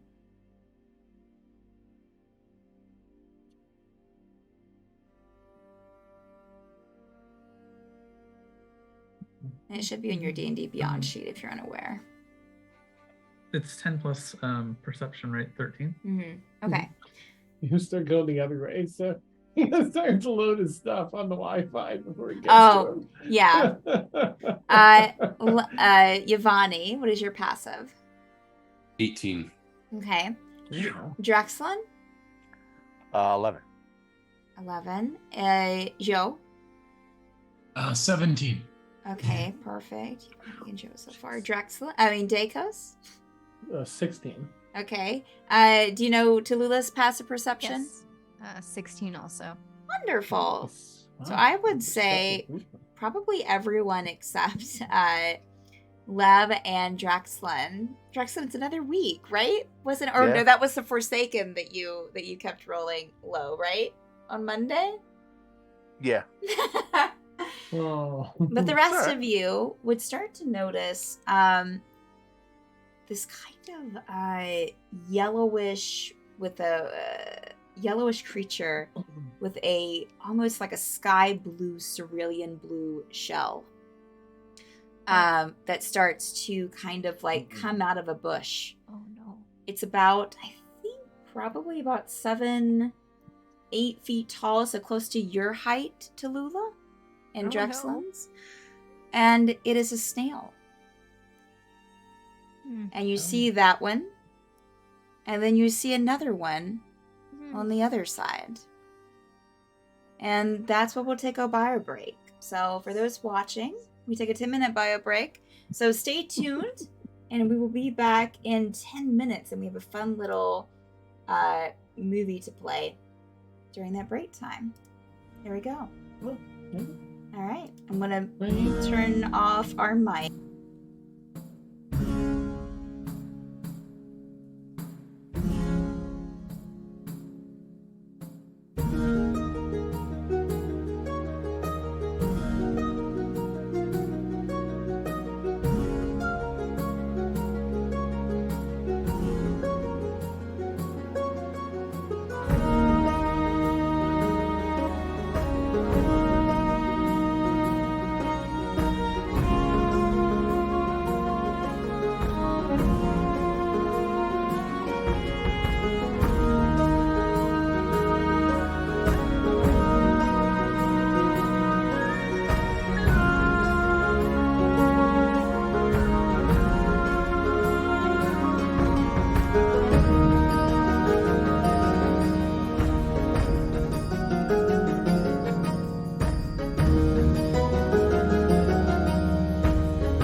Like, I'm so bad at it, Brandy. I'm so sorry. I'm so used to it. We're It's holding like, a 2. Yeah, we're here. We're live. Oh. Hi. Welcome. Look, at this point, it's just keeping up with expectation, right? Like Yeah. I'm just making sure y'all aren't surprised by me actually doing it correct. So you're welcome. It's a service. Thank It's a you. service. Welcome back. We got our battle screen up, so super exciting here. Yeah. Welcome back to our viewers. Welcome back, players. Let's get right into it. So, y'all came across these two snails. Kind of seemed to come across you.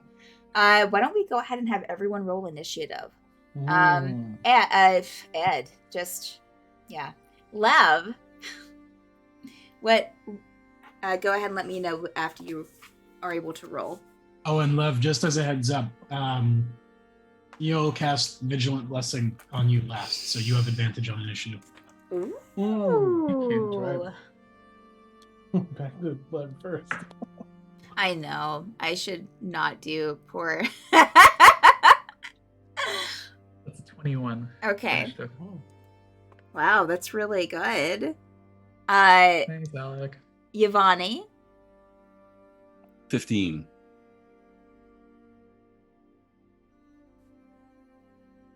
and Drexlin 13. and Joe. Those look pretty. That's a 6 for me. Okay.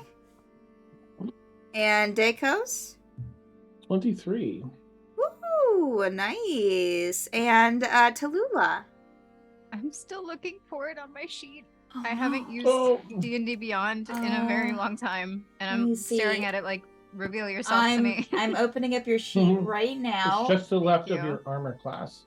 Your You can yeah. tap in the middle. your initiative is minus Oh, 2. Probably Got it. Yeah. Yep. Your It's size. one of those things where you stare at it and you're just like, I can't read. I don't Mhm. know. But I got an 11. Yeah. Okay. All right. Excellent. I've already rolled for the snails, so we're all set there. Oh, kitty cat. What a baby. So cute. All right, let me get our battle music on, not our. Oh. Cute. Do you have a link to the battle music for us, Steph? For a chance?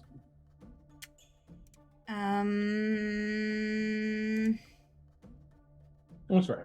I'll put a link on. I can find some. I can if you have Spotify, I have a link to it, but I just put it in the chat. Oh no, I put a direct message to Tallulah. Let me give it to everyone. Oops. There you go. Well, I was ready. Why don't we all get it, Brandy was Steph? ready.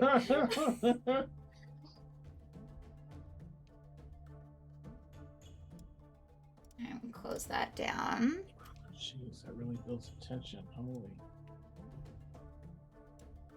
All right. So we will start off with, let's see, our initiative goes for Dakos to Lev and then Yvonne. And also, if you're, just as a reminder, since we don't have battle that much, and in case Brandy doesn't know, if you right-click the video with the map on there for you, and you hit pin, it pins the video and it makes it larger. I don't know who that was, but that was wild. Yeah, that was. That was me opening Okay. the link that then Oh. not realizing. YouTube starts so loud. Yeah. All right, so Dakos, you're first. Yeah. Lev, and then Yvonne. All right. And that's where I'm starting. 5, 10, 15, 20. And just to give you an idea of what these things look like, since it's hard to see on the map, That's so cute. there's that. Yeah. I forgot where, but we'll I have a maybe weird definition of cute, but I think they're cute. Oh, they're very No. cute. I would not like to meet them in real life, though. In real life, I do not like those things. No. As they kind of like, move out from the bushes. They leave behind this like sinew behind them from the bush. They're bluish shells. They're this kind of that cerulean blue is almost has an iridescence to them as it reflects other colors in their surroundings. And the tips, these kind of like pointy, like barbed things that kind of come out, their tentacles, have these kind of like spikes on them as well. They move very slow with these little like things coming out of their mouth. Ooh, Oh. they have a mouth. Ooh. Okay, I'm going to walk up. Let's see, 5, 10, 15, 20, 25, 30. I'm going to go around behind that snail to the southwest so I can create a flanking opportunity for someone. So like right here? Yep, I'm going to just kind of dive through the bushes and spring up behind it, try and Whoops. drag my blades Oh, you already killed it. across. It's like, yes! Yeah, it's already down. I scared the Tight. living crap out Yeah. of it and it died. Snail cardiac arrest. Boom! So I'm going to come up and try and I'm going to try and strike it with both blades. Okay, cool. Let's see. I don't have any advantage, so there's no sneak attack. I mean, that's 23 to hit with the first attack. That hits. Okay. I'll just roll that damage now. Was 7 points of slashing damage. Okay. With that attack, before I do my second one, I'm going to use my first Wails from the Grave.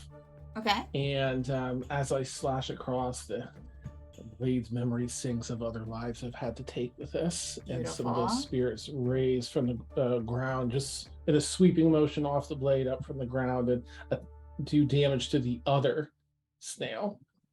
Okay. Dealing 6, is it 2d6 currently? Okay, dealing 6 points of necrotic damage to that other snail. You Then I'm said going to try and hit 6 points, correct? correct. Okay. Of that other snail. All right, that second blade is a 17. No, I'm sorry, a dirty 20 to hit. That hits. Okay. And that'll be 9 points of slashing damage on that one. Okay. And I'll just sheathe both swords at the end of the move and kind of get into a sideways stance, less to hit, be ready to hide if I need to. But that's Okay. the end of my turn. All right. So that brings us to Lev, Yvonne, and then Drexlin. Well, I guess there aren't any bears around to tell me not to prevent forest fires, so No bears. Lev is gonna Just a cast turtle that Fireball. suggested it was frowned upon. It's true. It's true. We'll see how this goes. Lev is going to cast Fireball. He's in the center of the point south as to not catch any of the party members in the blast. That's going to be a Dexterity 15 saving throw. Okay. Ooh, nice. Having flashbacks to my first ever and only D&D campaign where every time my friend cast Eldritch Blast, she messed up and it hit me. Oh no. Every time. Oh no. Lev, so it's just Oh the my God. snail. Which snail is it that makes? Is it both of them?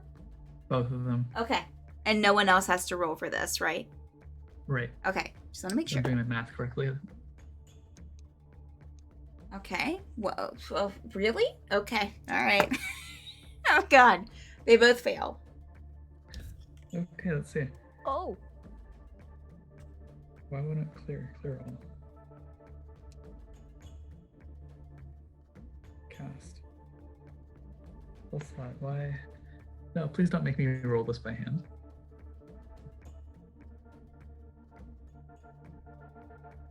There we go.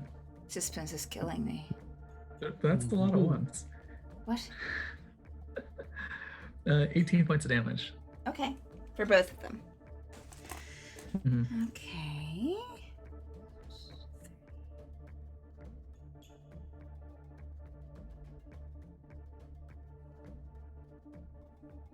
That's a meet for love.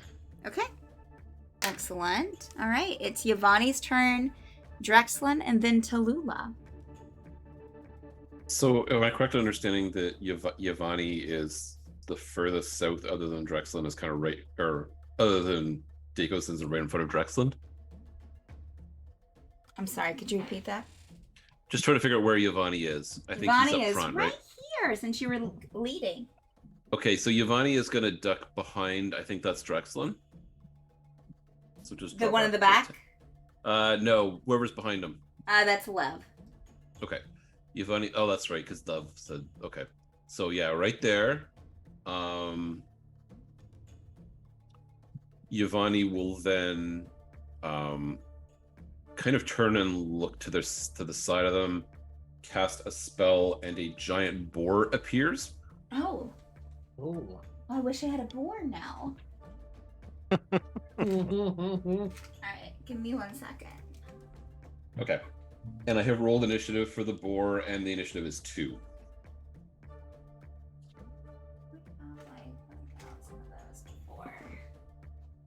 No. Okay.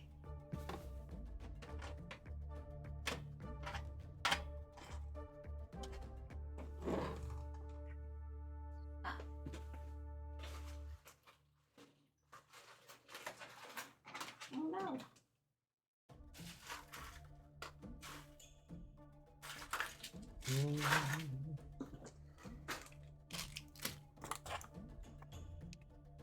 Does the boar spit on the ground? What? Listen, friends. Alright, I want to get that. There we go. So that way we can still see Dagos. And actually, let me just double check because I hit it. Okay, we're still good with the camera on screen. So I'm going to use this little black token for does the boar appear beside you, Yvonne? Maybe even a little bit behind me. I want to give him a chance to charge. Okay. Right there? Yep. Okay. That will work. And then as a bonus action, Yvonne will kind of close their eyes, kind of pull their hands in, and they will start to glow in the constellation of a dragon. Ooh. And that's the end of their turn. Okay. All right. Does the boar do anything? The boar's initiative, I rolled a 2. So they go on their own initiative. They go on just their like initiative. Roa the Boa did. Yep. Cool. Boar. Roa the boa. Does the boar have a name? Not yet, but give us time. I'm sure we'll find one. All right. So that brings us to Draxlin, and then to Lula, and then one of the snails. Okay. I'm going to go up and run up to the snail that is right next to Dacos. Okay. You're gonna run like right up to 5 feet to it. Yep. Okay. And in a position so I get flanking. What is your Nice, yeah. speed? 35, 30. Confusing characters. Hold on. 30. 5, Yeah. 10, 15, 20. Okay, yeah, you can make it. So do you want to be right here to be flanking? Right there. Yep. Okay. All right. And we will hit it with the Morning Star. Okay. Make your All attack roll. Alrighty. 14. 14 does not hit. All right. I will try again. My second attack. Okay. Are you rolling with advantage? Oh, that's right. Don't forget, yeah, because you're flanking. The All right, so snail on your last attempt to hit, the snail kind of just turned its shell to it to block it a bit. Okay. This one was 27. 27 hits. All right. I would love to damage. say it didn't because that would scare all of you, but Yes, it would. It would change everyone's attitude real fast. Misses. Yeah. Okay. Damage is 13 bludgeoning, I guess. Oh, piercing. 13 piercing. okay. And since I hit, I will divine smite that. I'll use a level 1 spell slot and divine smite that. For where does it doesn't give you a chance to roll that, you just have to know it. 2d8. extra. Do. Nice.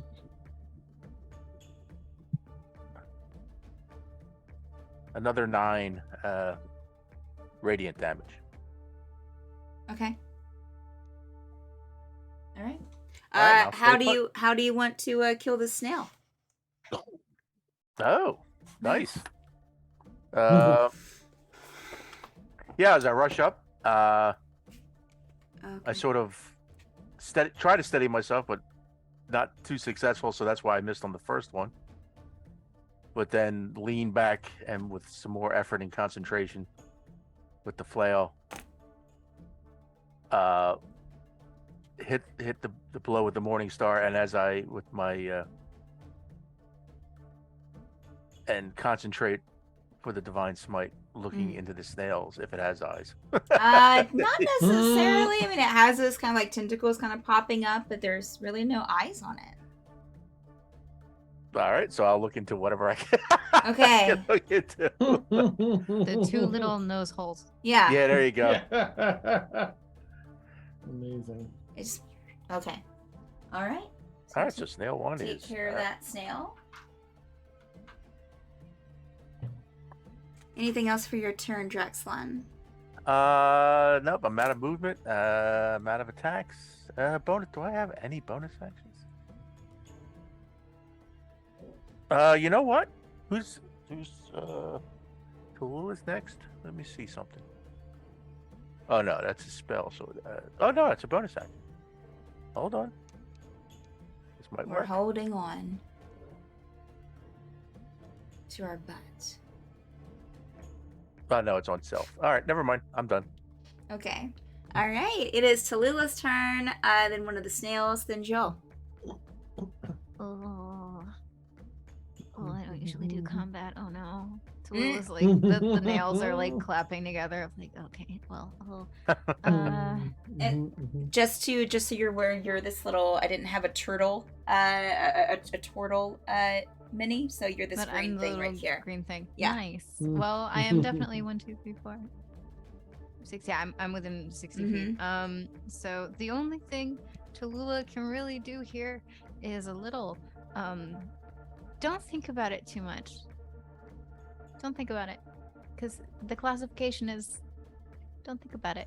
And Tallulah is going to cast Ray of Enfeeblement at the snail at the second level, Okay. which is a necromancy spell. Nice. I'm just not gonna think about. Nice. And let's see here.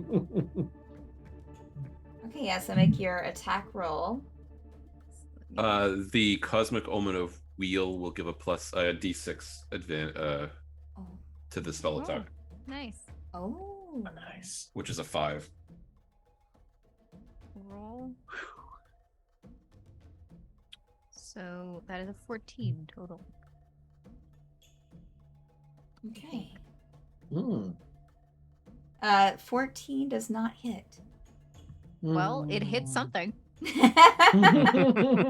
plant behind it looks really Shriveled Starts to and wilt. died. Yeah. You hit this give rock. myself up. This rock kind of just starts breaking apart. Dinner. My bad. Oh, you shouldn't eat that. Don't touch that. Don't touch that. Oh no. Well, oh, that happens. Not wearing my glasses. I haven't seen my glasses in like 300 years. I really should get new ones. Let me see. Do I have still an action left? Only if you have an extra attack, which I'm not sure that you would at level. I don't think so. 6. She's not very attack heavy. Okay. I kind of made her so that she is ideal to run away.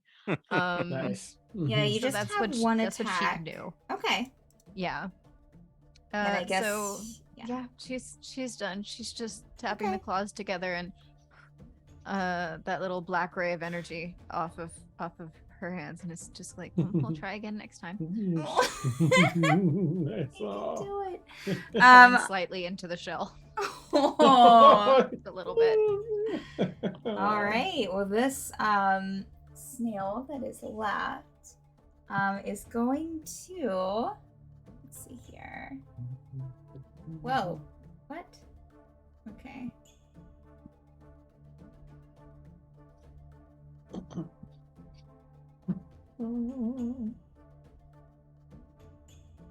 Okay. So you see the the snail kind of like sink down a bit, kind of putting its shell kind of more on top of it than towards the back. And those shell starts to glow and glow brighter and brighter and brighter until it's shining a bright light in a 30-foot radius and dim light for an additional 30 feet beyond that. So everyone that can see it, which is everyone on the battlefield, you will have disadvantage attacks, a disadvantage on attack rolls against it now. Okay. In addition, any creature that can within the bright light and able to see the snow. Oh, so within 30 feet? Yeah, within 30. Well, it's 30 feet, but then it also does 30 feet dim light. So actually I think within it says 60 within the feet. bright light. Which I can see the snow of a distance. No. Oh, sorry. But the next thing it can do within the bright light, so within 30 feet, yes, you were right about this Gotcha. second part. So anyone within 30 feet, you have to make a wisdom saving throw. So that would actually include everyone. Well, except 5, 10, Dacos 15, is 20, out. 25. Yeah. So everyone Alright. everyone but Dacos and the boar has to make a wisdom saving throw. And I'll go around and ask. Who is Yes? just north of me? Just Joe. north of you is no, this is Drexlin. You have Lev and Yavani. All right, Lev. Who is within 10 feet of me? Has a +3 Okay. to their save, So Lev, you have a +3 to your wisdom saving throw. and so do I. 10, 15, 20, 25. No, I'm counting.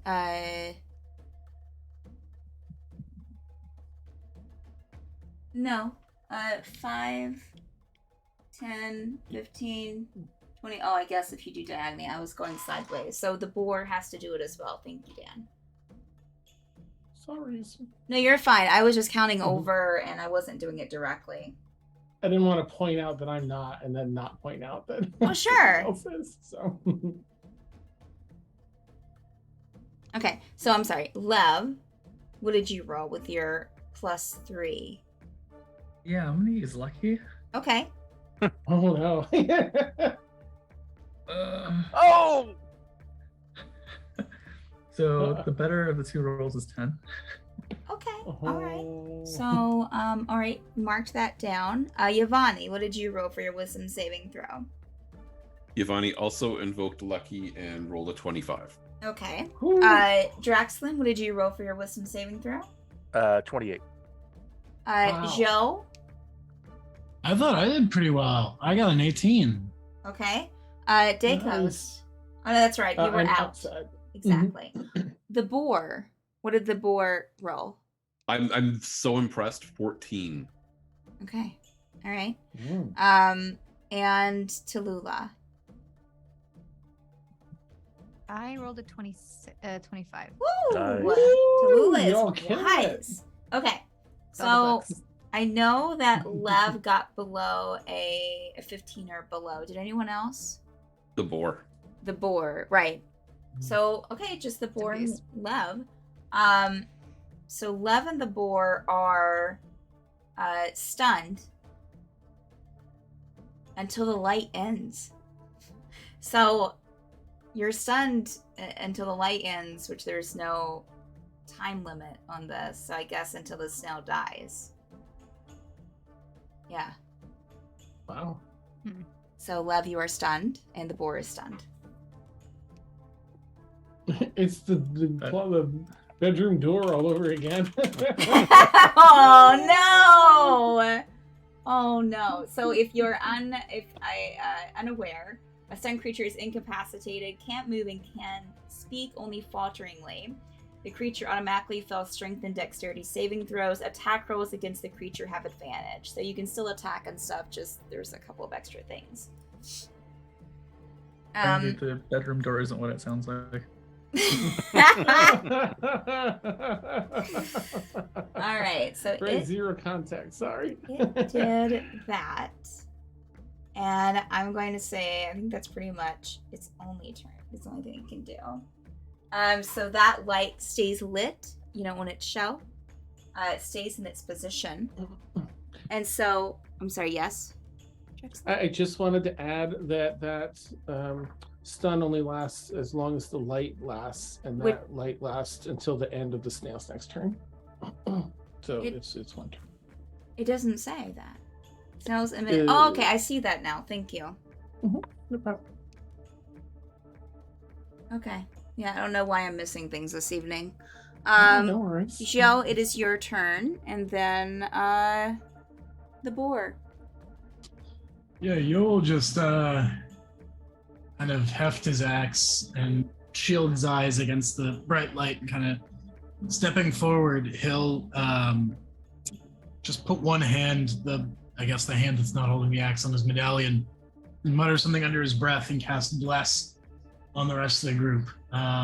So hopefully they won't be stunned for quite so long. And then, he'll get up right next to it.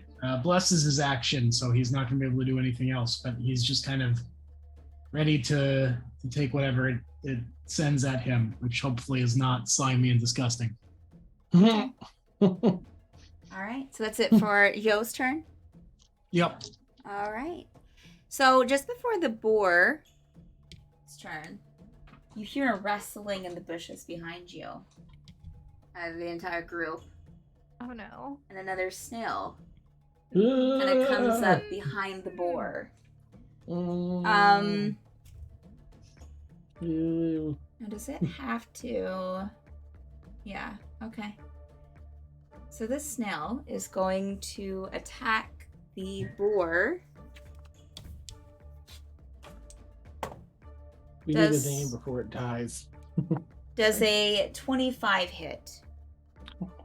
Yes. Okay. Let me go ahead. Okay. Target hit 1, 2, 4 plus 3. All right, that is a 5 bludgeoning damage to the boar. Noted. It will go in for another attack on the boar. And this is with one of its tentacles, the barbed tentacles on its head, just to give you a little flavor. So the barbed tentacle, one of them kind of like snaps against the boar. The first one, and then the next tentacle will do the same. But I'm pretty sure this doesn't hit. An 8? Nope. Okay, so that whiffs. The third tentacle goes in for an attack. Does a 19 hit? Yes. That is another 8 bludgeoning damage, the boar. Okay. The other's next tentacle goes in. Does a 17 hit? Yes. That's another 8 bludgeoning damage, the boar. And the last tentacle does not hit. It'll whiff because that's only like a 7. Okay. All right. So there's another snail on the battlefield. So now it is the boar's turn. And then we go back to the top of the round. Okay, and we said the boar is stunned, so it can't do anything, really? The boar is stunned, so... incapacitated. Okay, yeah, okay, so you can't take actions or reactions, the incapacitated thing. Okay. Yeah, so... alright, so... 1, 2... Because the light is still on for that one snail. It still has this disco ball out. So back up to Dakos, and then Lev, and then Yavani.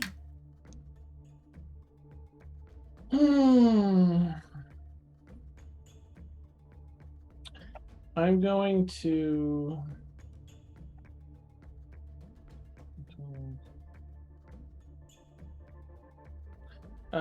Actually, I want to ask how using. Oh yeah, sorry. I just also want to mention that I think Yo moved. But I wanted to ask, what using my broom looks like for movement in this. Since my broom has 60 feet, is it a bonus action to hop on and off of it? An action? I would give or is you it part of my movement? I would just gonna make it easy, just make it a bonus action for you. Okay. Seeing how bright this other snail shining and like seeing people get phased by it, I'm just gonna leer away, hearing the snapping sounds of the spiny stalks here whip this boar. I'm gonna hop on. I'm gonna use my bonus action to hop on Prudence and fly up and behind. I'm gonna flank with the boar, though it's useless this round because it's incapacitated. So I won't be flanking, but because so one follow-up question for you, DM. Hang on, let me just see how this reads real quick. I'm just checking my what do you call it? Sneak attack. Let's see. Don't need advantage if the attack roll. No, it's incapacitated. So no, there's 0. It's in the description. I won't bug you with it. All right. So I'm going to attack just the once because I use my bonus action. That is a 17, a dirty 20. That hits. Okay. That is 7 points of slashing damage, and I'm gonna use expend another use of my whales from the grave. This time, attack on this very same one I just attacked. Okay. For an additional 2 necrotic damage. Yep, just gonna hop on, do a quick tumble, and put Prudence back in her holder to keep her safe. Okay. Slash with one blade and fling the slime off and sheath it and be ready for whatever comes next. And that's my turn. Perfect. All right, so it is Lev's turn and then Yvonne. Lev's still stunned, so that's right. I'm so sorry. Here, you know what? It's about ready to be open. I should have put a little stun circle on you, but I didn't think about it. So Yvonne and then Draxlon. Yvonne, facing the glowing snail, will throw a guiding bolt at it. Okay. I'm going to wheel this for my 3rd wheel of the day. Okay. And that is a total of 17. To hit? To hit. That hits. Okay. Let's go.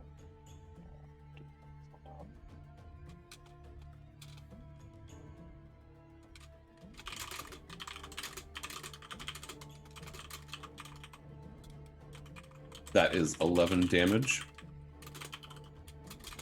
All right. And that was to the glowing snail, right? That was to the glowing snail. Okay. So before the end of my next turn, if the next attack against it will have advantage, which probably means it'll be cancel out the disadvantage, but we'll see. Okay. Okay. We'll stay where I am, so that's it. All right.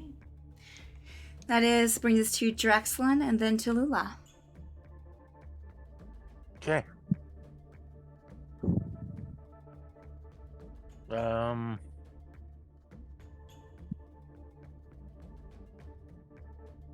Yeah, I'm gonna go help Yo.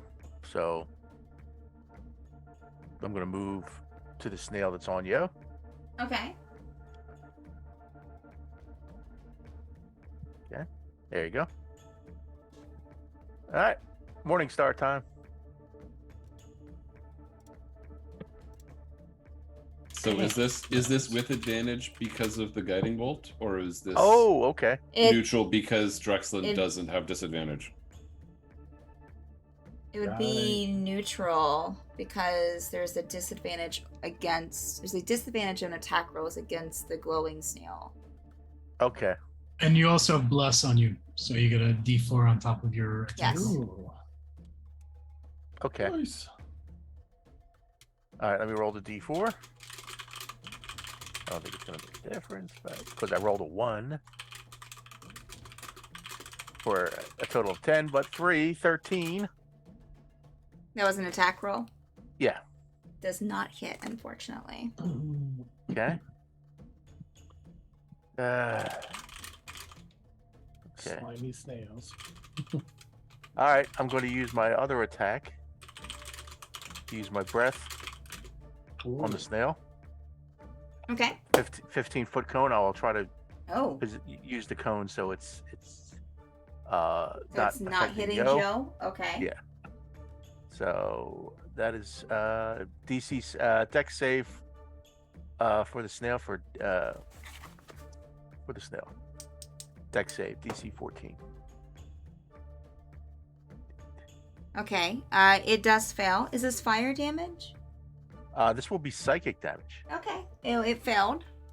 All right, so it takes the full 2d10 damage. Okay. 7 psychic damage. 7 psychic damage towards that snail. That's the 2 attacks. You can see its little red tentacles sticking up off its head kind of droop a bit. Okay. Oh. Yeah. All right, and that's it. I'll stay put. Okay. All right. So that brings us to Tallulah. Well, as before, Tallulah has one move. That also I realized I had rolled incorrectly, but it's fine.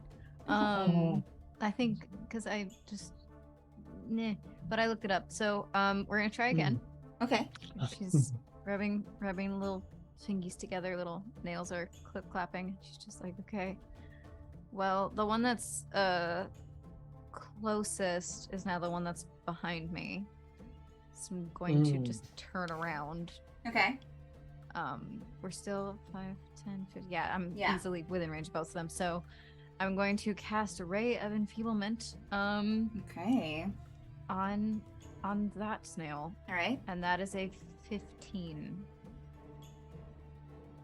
Misses. Oh, it says hit. Oh wait, DC are you plus blessed? 5. Did Yo Oh. bless you? Does No. the bless go to Tallulah? Any attack rolls, yeah. So Okay. it's- Oh, okay. So that's rolling an extra D4, I think, right? Yeah. Mhm. And adding that on top. Nice. Okay. So what do I add for that? Just roll a D4 and put on whatever you get. Okay. Let's find the D4.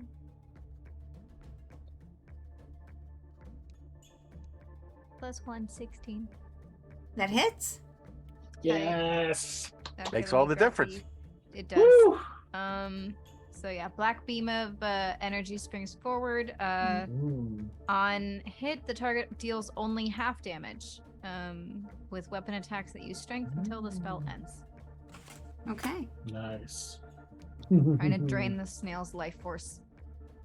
So Love it only does half damage to Yes. things it attacks. Okay. Excellent. I think as long as it's like hitting it or whatever. If it's like Yeah. a psychic attack, I don't think it has any effect. Right. Okay. All right. Anything else for Tallulah's turn? Nope, that's it. That's my spell slots. All right. Oh. Warlocks are fun. Warlocks. Together, yeah. F it, man. Yeah. And the patron like, hello. Yeah. Yeah. Now would be cool. Hello, Mhm. help. To like do something. Mm-hmm. Mm-hmm. No? Okay. Well, to be fair, my patron is in the ocean. So they're not listening right now. Nice. All right, that brings us to the snail, and then Joe, and then the other snail. So this one is the one that's glowing. So stun is off for Lev and the boar, since the glow from its shell stops. And I'm going to go ahead and just say it's end of next turn, but I'm going to go ahead and say it just turns off now at the beginning, since I made the call. Let's see. So that one is going to wonderful people right here in front of it. So we're going to just go back and forth. So with the first tentacle, it will make an attack against Yo. I think that's going to hit. Does a 16 hit? Nope.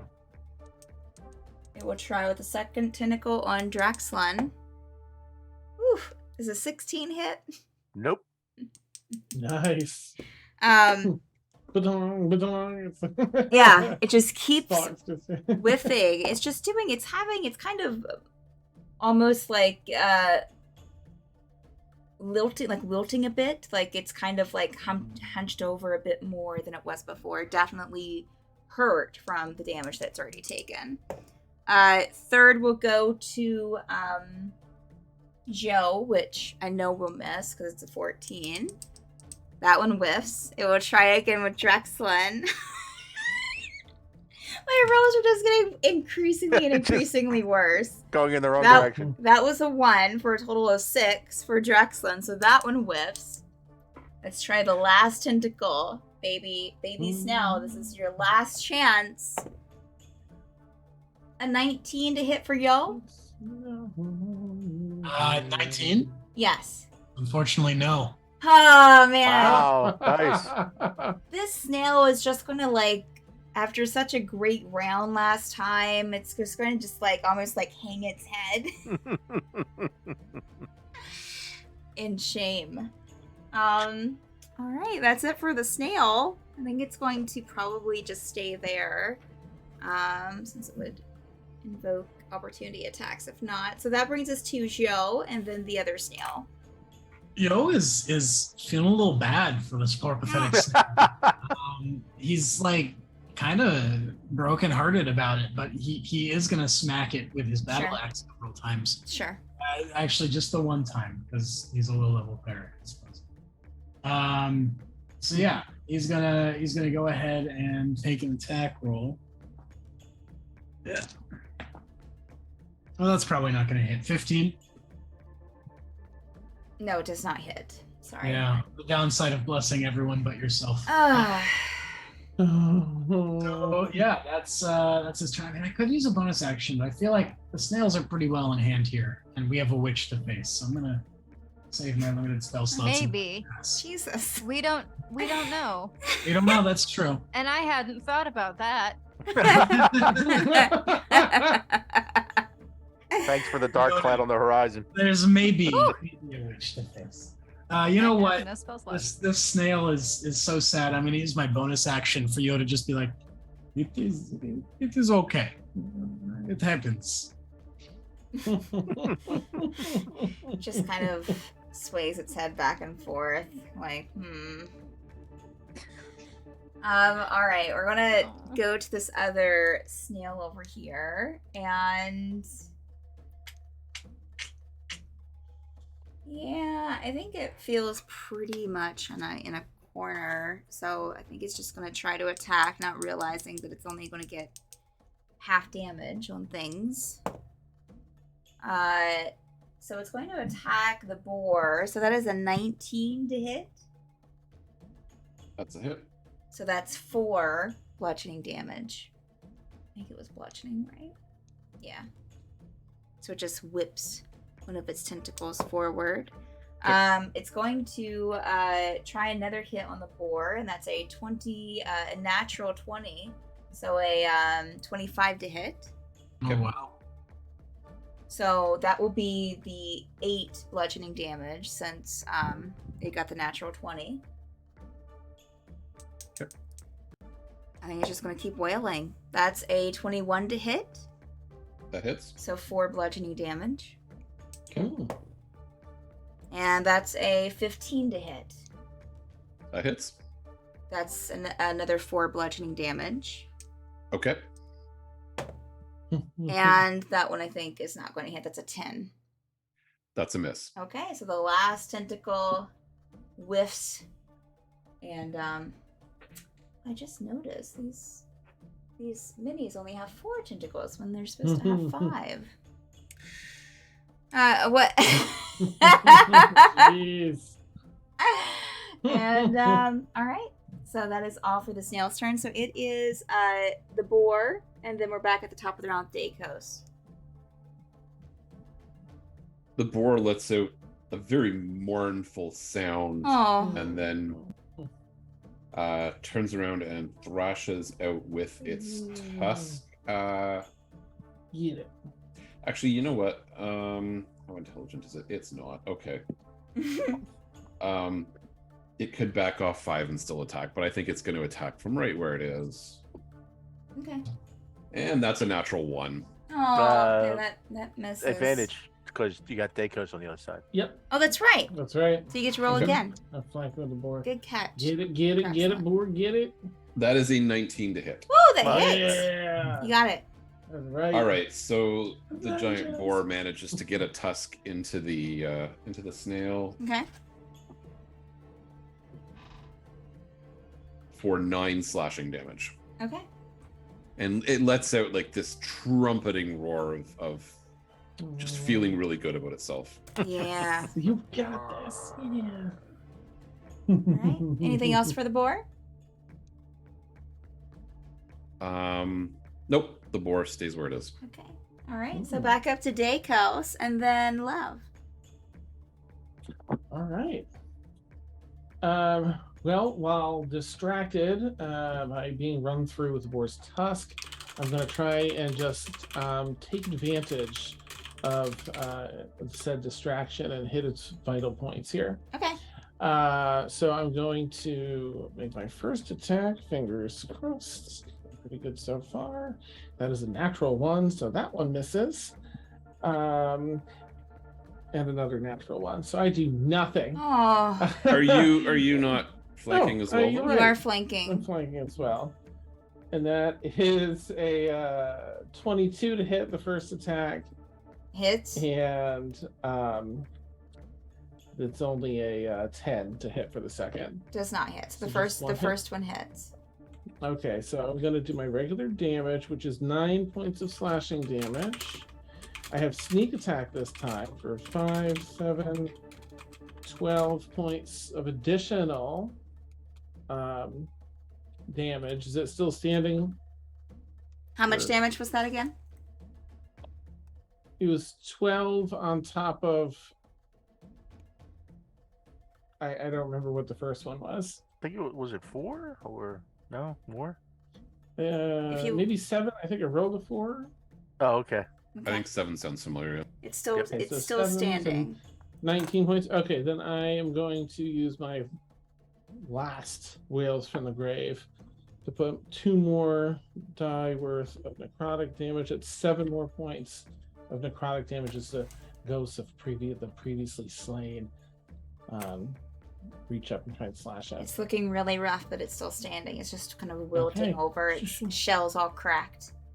All right, I'm gonna look around it.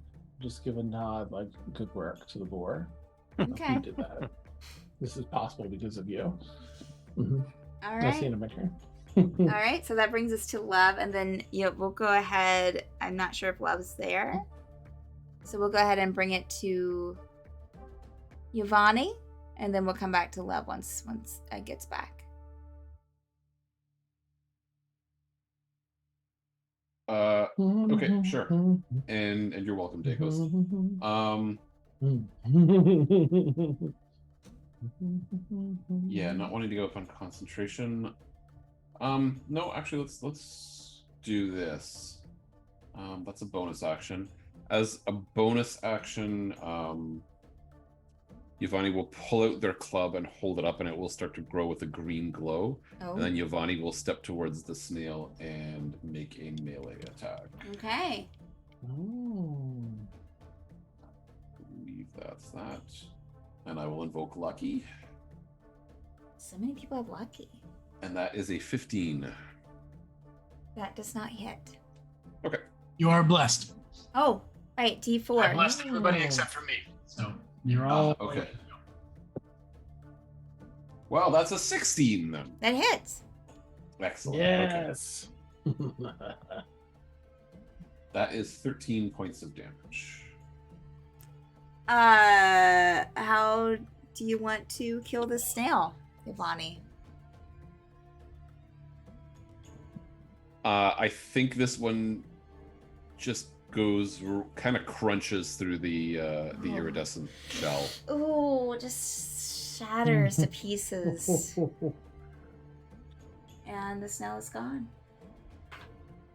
And then Giovanni will turn and just kind of look the boar in the eye and kind of say, yeah, we got him. And that's the end of Giovanni's turn. Oh, okay. Next is Drexlin and then Tallulah. All right. Yeah, let's hit it again with the Morning Star. Okay.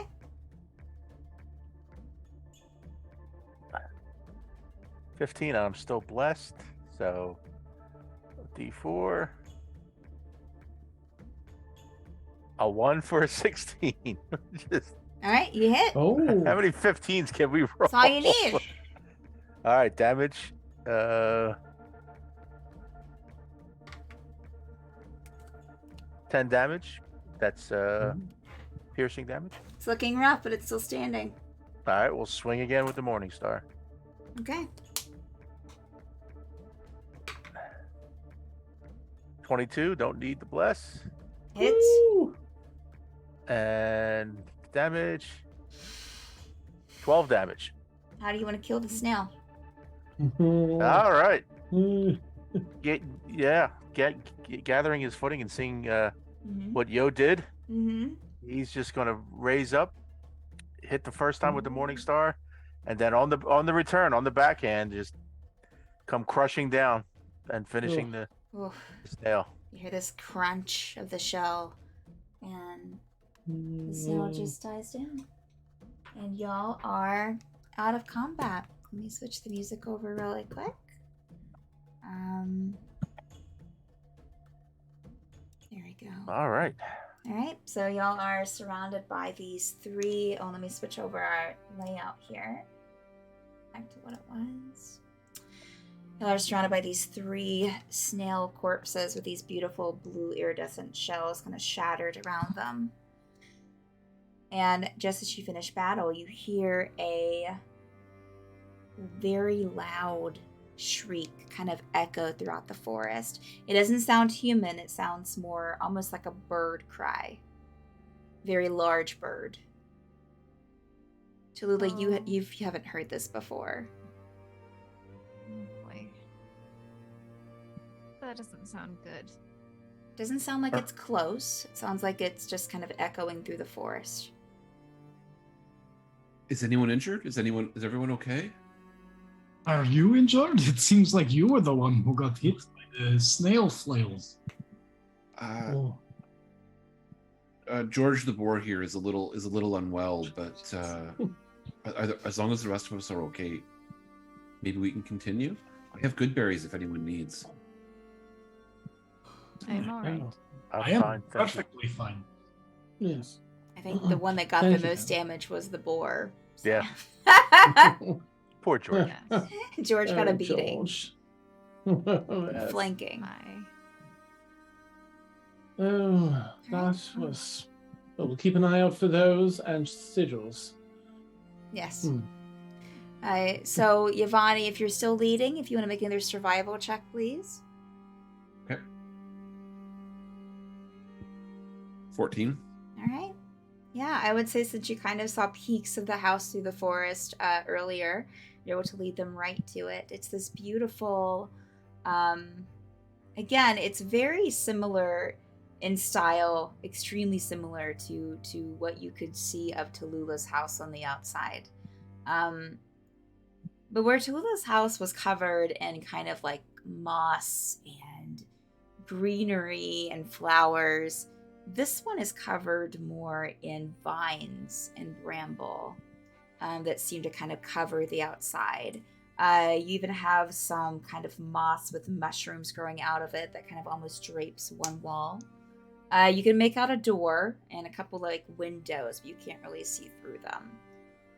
You can see that there are an interesting. There's a couple of windows on the second floor. It's a 2-story home, where you do see a couple windows kind of peeking through the bramble up at the second level.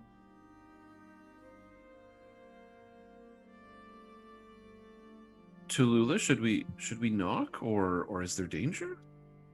That seems Well- like a witch house. Sorry, not mean to interrupt. No, Mm. you're fine. Nobody. I didn't think anybody lived there. Well, you can't go wrong with knocking. Hmm. Fair point. Typically. Unless it is a witch. Yvonne Even knocks. so. Okay. So as Yvonne starts stepping up onto the front porch, Yvonne, make a perception check for me really quick, please. Okay, while I'm doing that, can you tell me, has it been less than 10 minutes since end of combat? Because I'm going to keep the. It has been less than 10 minutes, yes. Perfect. 23. Okay. You do notice as you step on the front porch, Giovanni, that there are, kind of look off to the side, and on the porch there are a bunch of bowls and plates and dishes with dried, like almost like food remains on them. And also, a couple of large feathers catch your eye towards the corner of the porch. These feathers are probably about 1.5 feet long. Maybe close to 2 feet.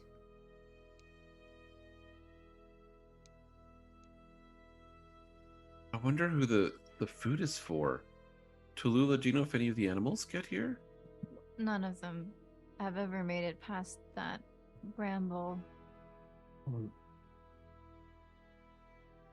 But this house isn't Strange. supposed to belong to anyone. Well, the person it's supposed to belong to is long gone. So, Okay, I think I'm just going to take this all in and just go ahead and knock. Okay. All right. And the boar will be at my side. Okay. All 1 hit point of it. So you knock on the door, Giovanni. Moment Yep. goes by, 2 minute, no answer. well, an abandoned house means we can just go inside, I think. Yes, let's. Does somebody want to try and sneak in and maybe scout it out before we all just walk in? Well, I'm pretty impervious to many things, so I might as well just. And Tallulah's gonna just push at the door, and Nice. It Go in. opens. Yeah, it opens. just gonna walk inside. I mean, I'm heavy. I'll set off any traps, and I have a shell. Yeah, I'll follow right after. You step in. Is anyone not going inside the house? Yep, going in. Okay. Going in. All right. I would say that as you all get to the porch and start going inside the door, you will notice the feathers and the plates and the bowls sitting on the front porch as well. As you step into the house, it is very dilapidated inside. You can tell it's been sitting unused for quite some time. Very strong mold smell. The place seems like you step into from the front door. It's kind of like a hall area. You see kind of a parlor to your right, as well as some more doors that kind of lead to other rooms, and a staircase to your left that kind of leads up this kind of grand staircase with this large banister. And let's see here. Yeah, so it's lightly furnished. It doesn't seem too personalized as far as the furniture goes. Like, you don't see any like pictures or anything down here. At least in the rooms that you're looking at currently. Some of the furniture, of course, is like rotting away a bit. And all of you, I won't even make you roll for this, do you hear almost like a squeaking, rocking sound coming from upstairs. Oh, so Yo is just gonna start busy. mouthing. Oh, sorry. Mhm. No, go ahead. Yeah, it's just being silly. Yo is just gonna start very clearly mouthing witch, and then I told you. Hello? Oh, Hello oh. upstairs. They might be busy. Do you hear the squeaking? We should really, call for them to, Lulu's be gonna keep prepared. walking in. Okay. And just start looking at the walls and the furniture, kind of like a little sad, poking at like wood that is way too soft. Yo is gonna vigilant blessing himself and then follow upstairs. Okay. All right. Everyone make perception checks for me, please, and I will go around and get everyone's roll.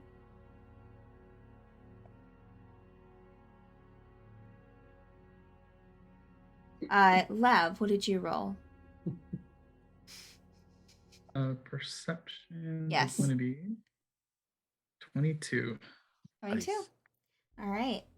So, Lev, as you go around the house, you notice that on different tables and like end tables, coffee tables that you see, there are, I mean, it's a layer of dust on everything. But on these certain tables, you'll see like almost like an indention in the dust, like something had been sitting there for a bit and picked up to where the dust is more around it. And it's in like an oval shape with like almost like a little eyelet on top of the oval, like a pendant or something. Ooh, I don't like this. Something's been here. But, Lev, I will say that you've noticed this on, let me see here. I can actually get this out and just see. You've noticed this on 2 tables so far. This same indention in the dust. Is there anything special about those 2 tables? No, just tables with like a, one has a vase of flower, of dried dead flowers on it. The other one has a picture frame on it, but there's nothing inside of it. And has like a candle, not like by the picture frame, not like like a in memory, in memory or anything, but like sitting off to the side, like decorative.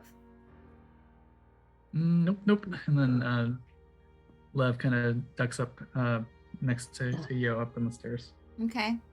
Drexlin, what was your perception check? 19. Okay. I would say that as you kind of look through the house and walk through the house, Drexlin, you hear that screeching still. That kind of distant screeching. Like every few minutes you'll hear it. And I would say that occasionally it'll sound like it's closer than before. But then the next time it screeches, it'll sound like it's a little bit more farther away. Okay. Yvonne, what did you roll for your perception? 21. Okay. Yvonne, as you're walking through the house, you notice that occasionally a dark shadow passes over the windows, like completely blocking out the light from outside. Oh, interesting. And so Giovanni rushes over to the windows and stands on his tiptoes and tries to see what's going on out there. As you get closer to the window, you hear the wind pick up, and the shutters start to bang up against the side of the house on the window. Being a halfling, this doesn't even faze Giovanni a little bit. He's way more curious than he is alarmed by those developments. Okay. He continues to just All right. tiptoe, kind of look out. So let's say you look out the window, Giovanni, and there's no wind. And it stops as soon as you kind of peek your head out the window. Make a second perception for looking outside to see what you see. 14. 14. Okay. How long would Yvonne stand there at the window, do you think? Given that something cool just happened, 3 or 4 hours. Oh, okay. Well, I would say if you were there for more than 5 minutes, you might see not really like anything passing over right in front of the window, but you'd see some of the sun being blocked out as if something large passed over the trees above that like surround this house.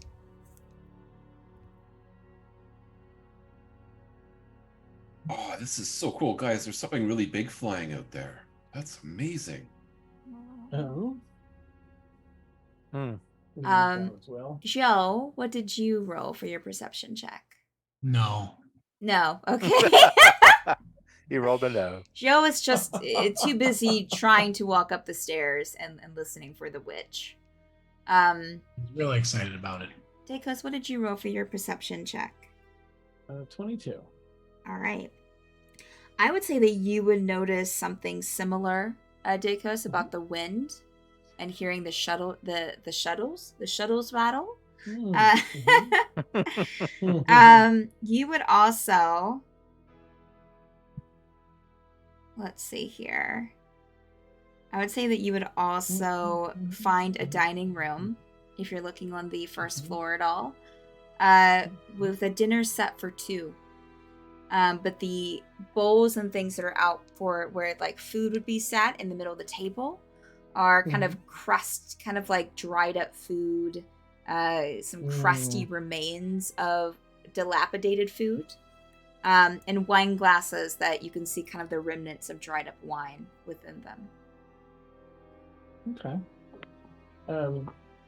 Yeah, I mean, when Yvonne, I'll definitely look down there. When Yvonne mentioned something giant flying around the house, I'll take a look out the window as well. Okay. Whether that meant to be anything or not. Make another perception check for me as you're looking out the window. Okay. A fresh Use my cloak as well. So Okay. ethereal plane, invisibility, 120 feet, all that stuff. 18. Okay. You would see about the same thing that Yvonne does. That kind of dark shadow passing over high above. You would also kind of hear the distant sound of like a flapping wing of a large creature as it passes over. It had to be a bird. At least it's not in the house. Giant something? Dragon, bird. We seen any scales about? We saw the feathers. Technically, I'm a giant turtle, so Yes. could be fine. I hope so. Maybe we make our way to the roof. Can't see anything up through here. Too much cloud coming. You probably would have seen like another small set of stairs once you reach the second floor, that seems to go up to something. What do you all think? Any books? I haven't found any books yet.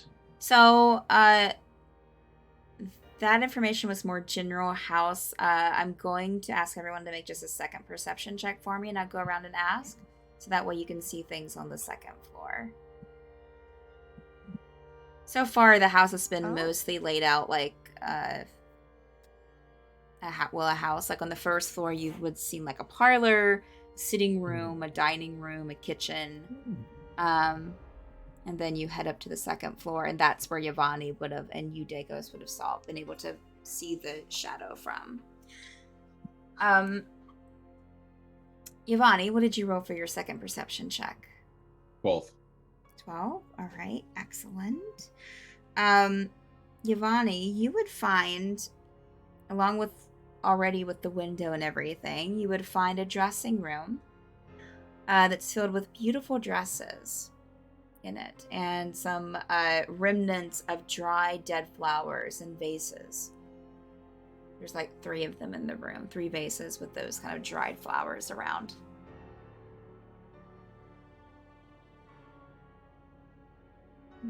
Drexlin, what did you roll for perception? A 5. Oh, okay. Lev, what did Lev roll?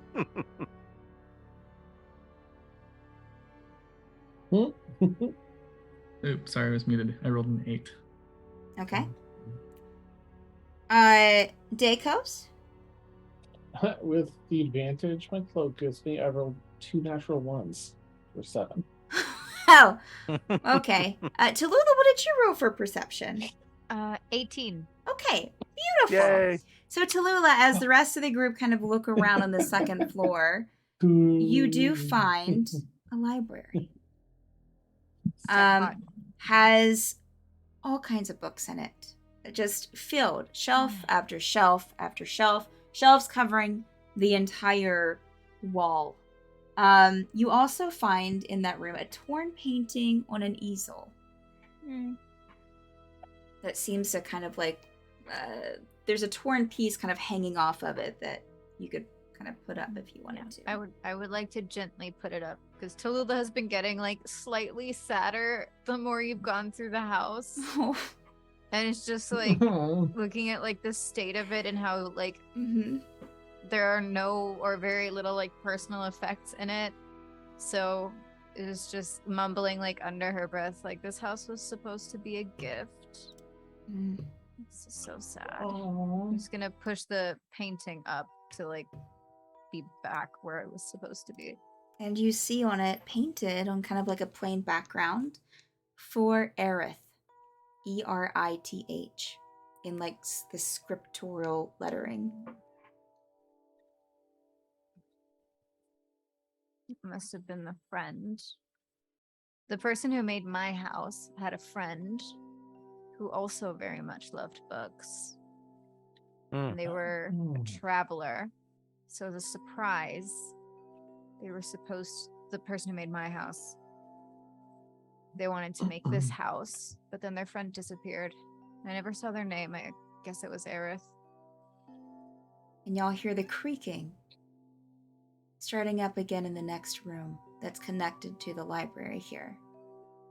Well, that's not creepy at all.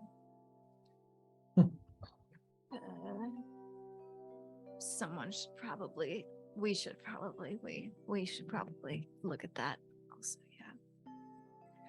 All right. Absolutely. Let's go. I'm excited. But then right back to the library. So the group of you step into the next room, and it's another parlor. You're on the second floor and this seems to be where the 2 windows were that you could that weren't completely covered in vines outside in briar. And in front of those, like, it's kind of like the windows are from almost like floor to ceiling in this half circle. And in front of those windows is a rocking chair with someone sitting in it. Oh, hello. Sorry to have intruded. And Yvonne will walk around to get a view. They have 2 satyr-like horns. As you walk around, Yvonne, it's pretty clear this person's been dead for a while. Oh, I'm so sorry. They don't have to apologize. They're not going to notice. And but it's still sad. In their hands is a journal and also a painted portrait of a woman in like a little oval pendant. Oh no. And Tallulah's gonna like walk up and like look at the journal to see if she recognizes the handwriting. Inside the journal, you see something written for Narathana. You will keep us hidden, and I will keep you loved. Oh. Is the handwriting in that journal the same as the journal that I had? Oh no. And Tallulah's gonna like just kind of look. Is there like a blanket or something anywhere nearby? Mm-hmm. Yeah. Okay. Just gonna put very gently over the person. They've been dead for a long time. I don't want to break anything, so just gonna gently drape it with my 2 little claws. and make sure to not jostle the journal or the Okay. locket. Be like, oh, well, it Tallulah seems is- this is the person who made my house. Oh, so this is a friend of yours, kind of. Kind of. Oh, I'm sorry. Guess he waited here until, Terrible song. well, I guess he waited here forever. Hmm. Hit books. Well, I suppose we should be looking for that book you wanted. It's not that book, right? No, that was just his journal. I doubt that that's what you're looking for. And you have a book that you're looking for. Well, I want Mhm. all of them, really. I'm Oh, probably perfect. going to stay here Oh, indefinitely until I've finished reading what you Oh. leave behind. Is this is your new I home see. then? Oh, well, until I finish reading. I've finished reading Mm. most of the things in my house. I see. So, once I'm done reading here, I can go finish there, or I'll find something else somewhere else. Yeah. Just gonna keep reading until I, stop. What if there was purely example here? A giant demon bird who did not wish for you to be reading and tried to stop you from reading. No. Hmm. Well, it would certainly be inconvenient, but I haven't died yet. So they'd have to Hmm. come in here and make me. And I can fit quite a few books in my shell. So they'd have to wait quite a while. I'm not very, very worried about that. So maybe we should return to the library and find who you were looking for. Nice.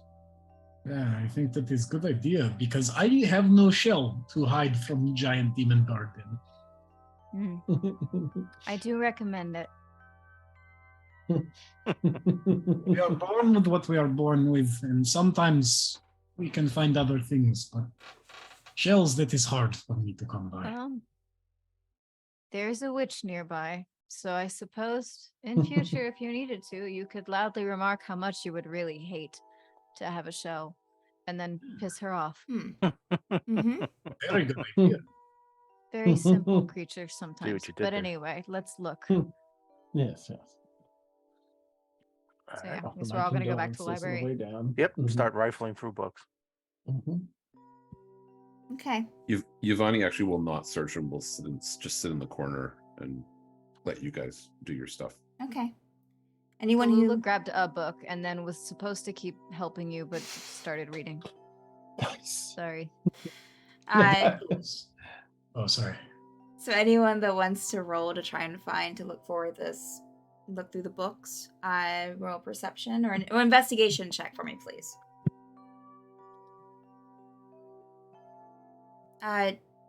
Draxlin, what did you roll? A 0. Bless your heart, and I'm sorry. Joe, what did you roll? Yo is not rolling because he'd be looking to try to find Dakos and ask if there's any ghosts about that they might be able to ask. Since there's a dead lady in the attic. Smart. Okay.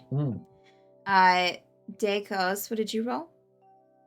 19, but I totally do Yo's idea and see if I can just ask the ghost. Not that we have to role play it, but if the ghost is around, ask if they have a Oh, the message ghost. for Tallulah. Right. leave And me out anything of you want to. Okay. Well, that wasn't set in character, so if you want to include her, absolutely. That was my knee-jerk reaction to ghosts. Nice, nice. I thought maybe they'd have a fun thing to say to you, since. I mean, since they you- might. Nah, that's fine. I'll just ask them like, Whew. "Where's this book?" We're with Tallulah and we're looking for this book. Okay. Let me If get they exist there. Love's roll. What did you roll, Love? Her perception. I'm gonna use my last lucky. Okay. 24. Okay. All right. I would say that about the time, Love, that you find a very interesting book, you do see a ghost, Dacos. And it does look very similar to the one sitting in the chair.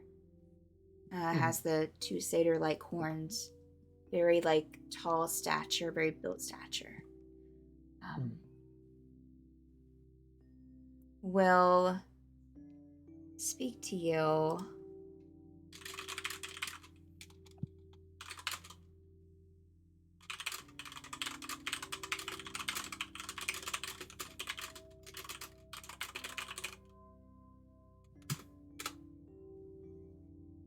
We'll say that. And yeah, that's completely okay, Yvonne. I'll give you time to do that. We'll say that to you, Dacos, and we'll start walking over and stop right at where Lev is pulling out a book from the case. Lev, this book that you pulled out has this very interesting, almost golden yellow leather bound around it. As you open it up, inside it just has like two sides of, like, the page is split in half with lines. So you have like two lines on each page, kind of going down the page. Nothing else really written. But Dacos, you will get a message from the spirit. I'll tell you the first part. The ghost says they don't have the book we're looking for, but they have something else. They seem to be hovering by. Oh, Lev, there's a ghost over your shoulder. Just. Yes. No, other side. Sorry. It's just gonna like move around as Dacos is like pointing out to try to like find exactly where it's standing. Is the shoulders? Yep. Oh, and head. Yes. They're saying something.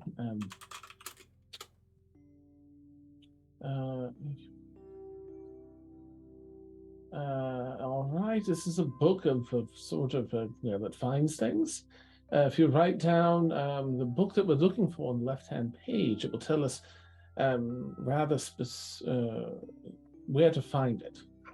Might work for other things too. They never really got much use out of it, but and I think they're leaving. All right. Well,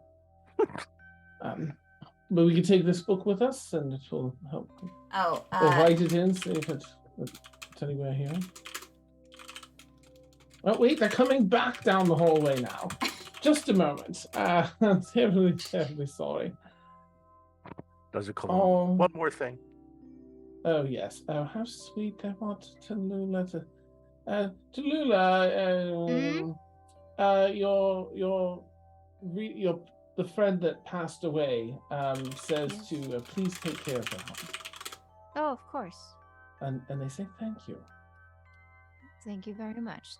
I hope they know I will be here for, like, looks around, at least 200 years. Probably a little more. I will take my time. Wonderful. We'll lay that down. Thank you. I'll say to the ghost. Write down the book we're looking for, if you would, and just to make sure it's not here. I think then we can go and get away from. I'm just waiting for a giant bird to crash through the wall. Lev breaks out a feather ink pen and looks at it, then starts writing down the name of the book. Oh, thank you. Oh, what, they just whispered something under their breath at the end of the hallway. These ghosts sometimes. So we might be all right. It's apparently the phoenix that encircles the house. Tallulah, it's a phoenix of your old friend, just so that you know. Cool. Yes. Do they like rocks? That's all I really got to offer. Oh. I could grind up some rocks. Help with their digestion. Love, you write down the book. At least a description of it, what you know. And on the right-hand column, you'll see magically kind of written in this ink.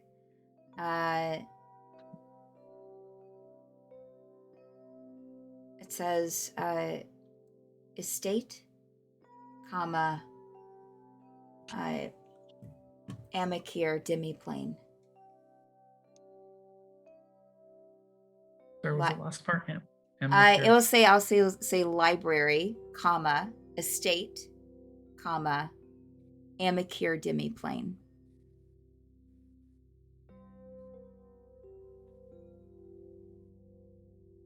Was that plural, demiplane or demiplanes? No, it's singular. Okay. Interesting. Okay.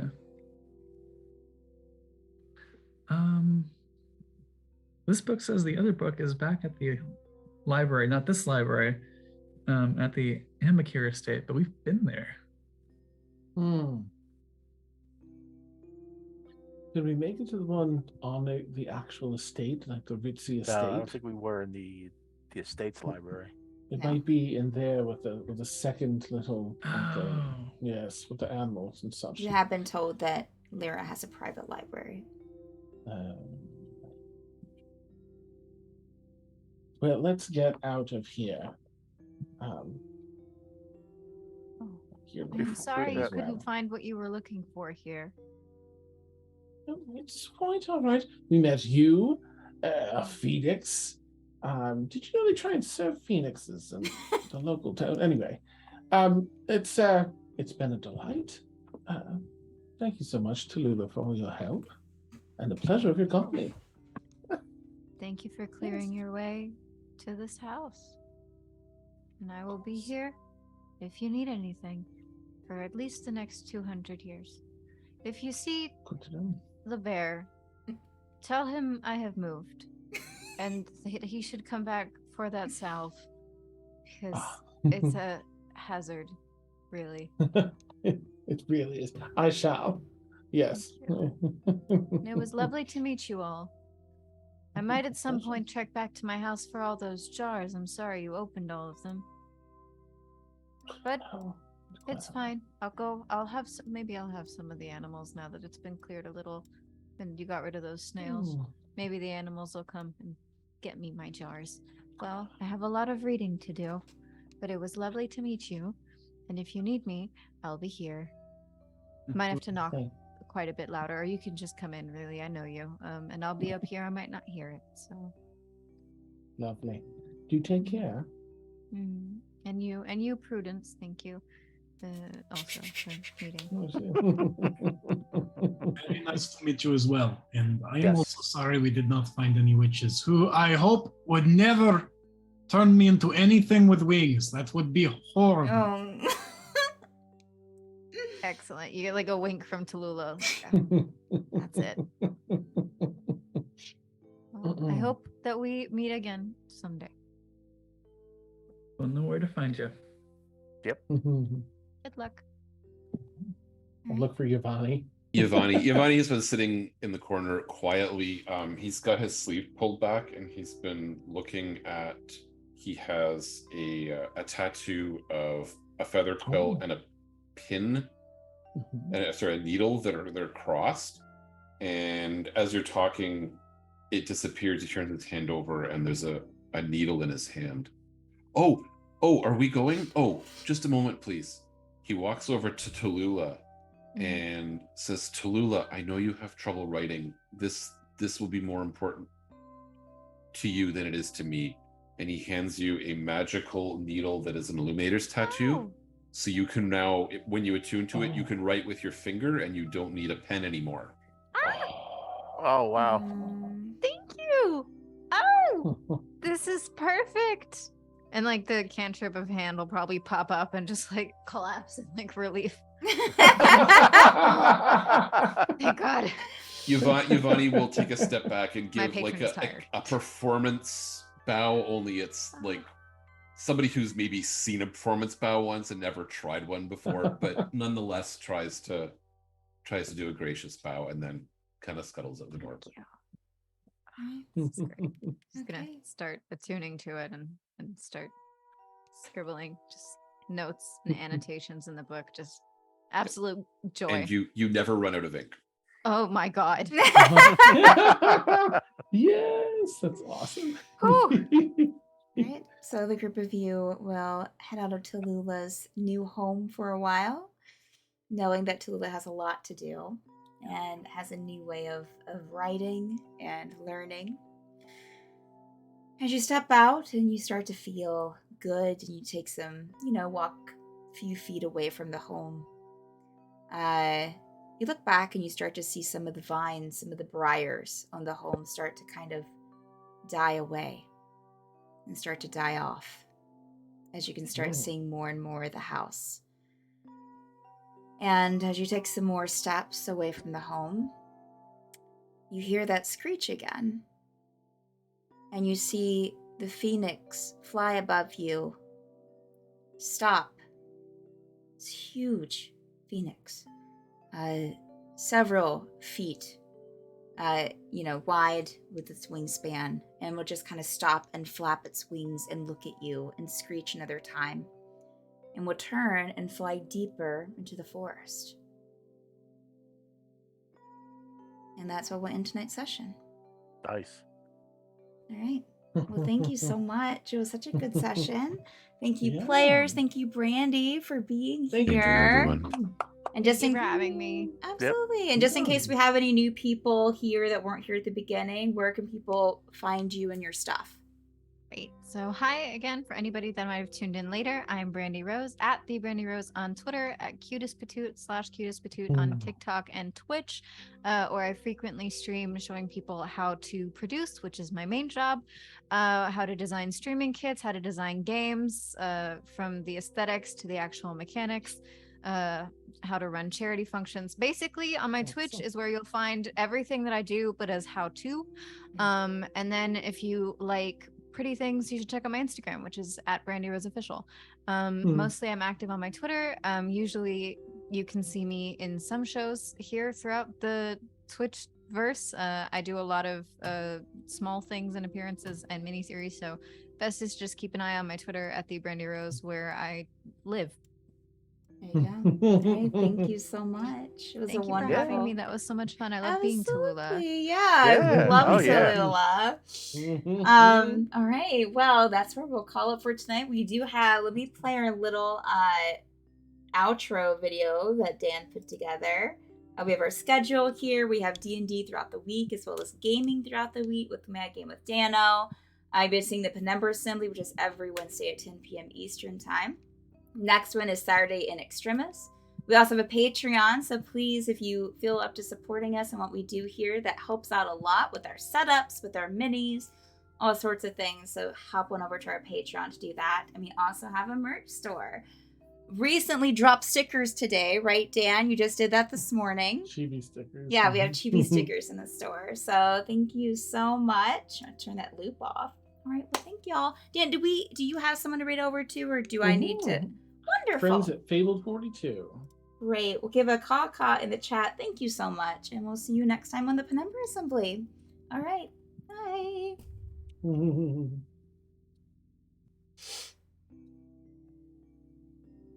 Okay.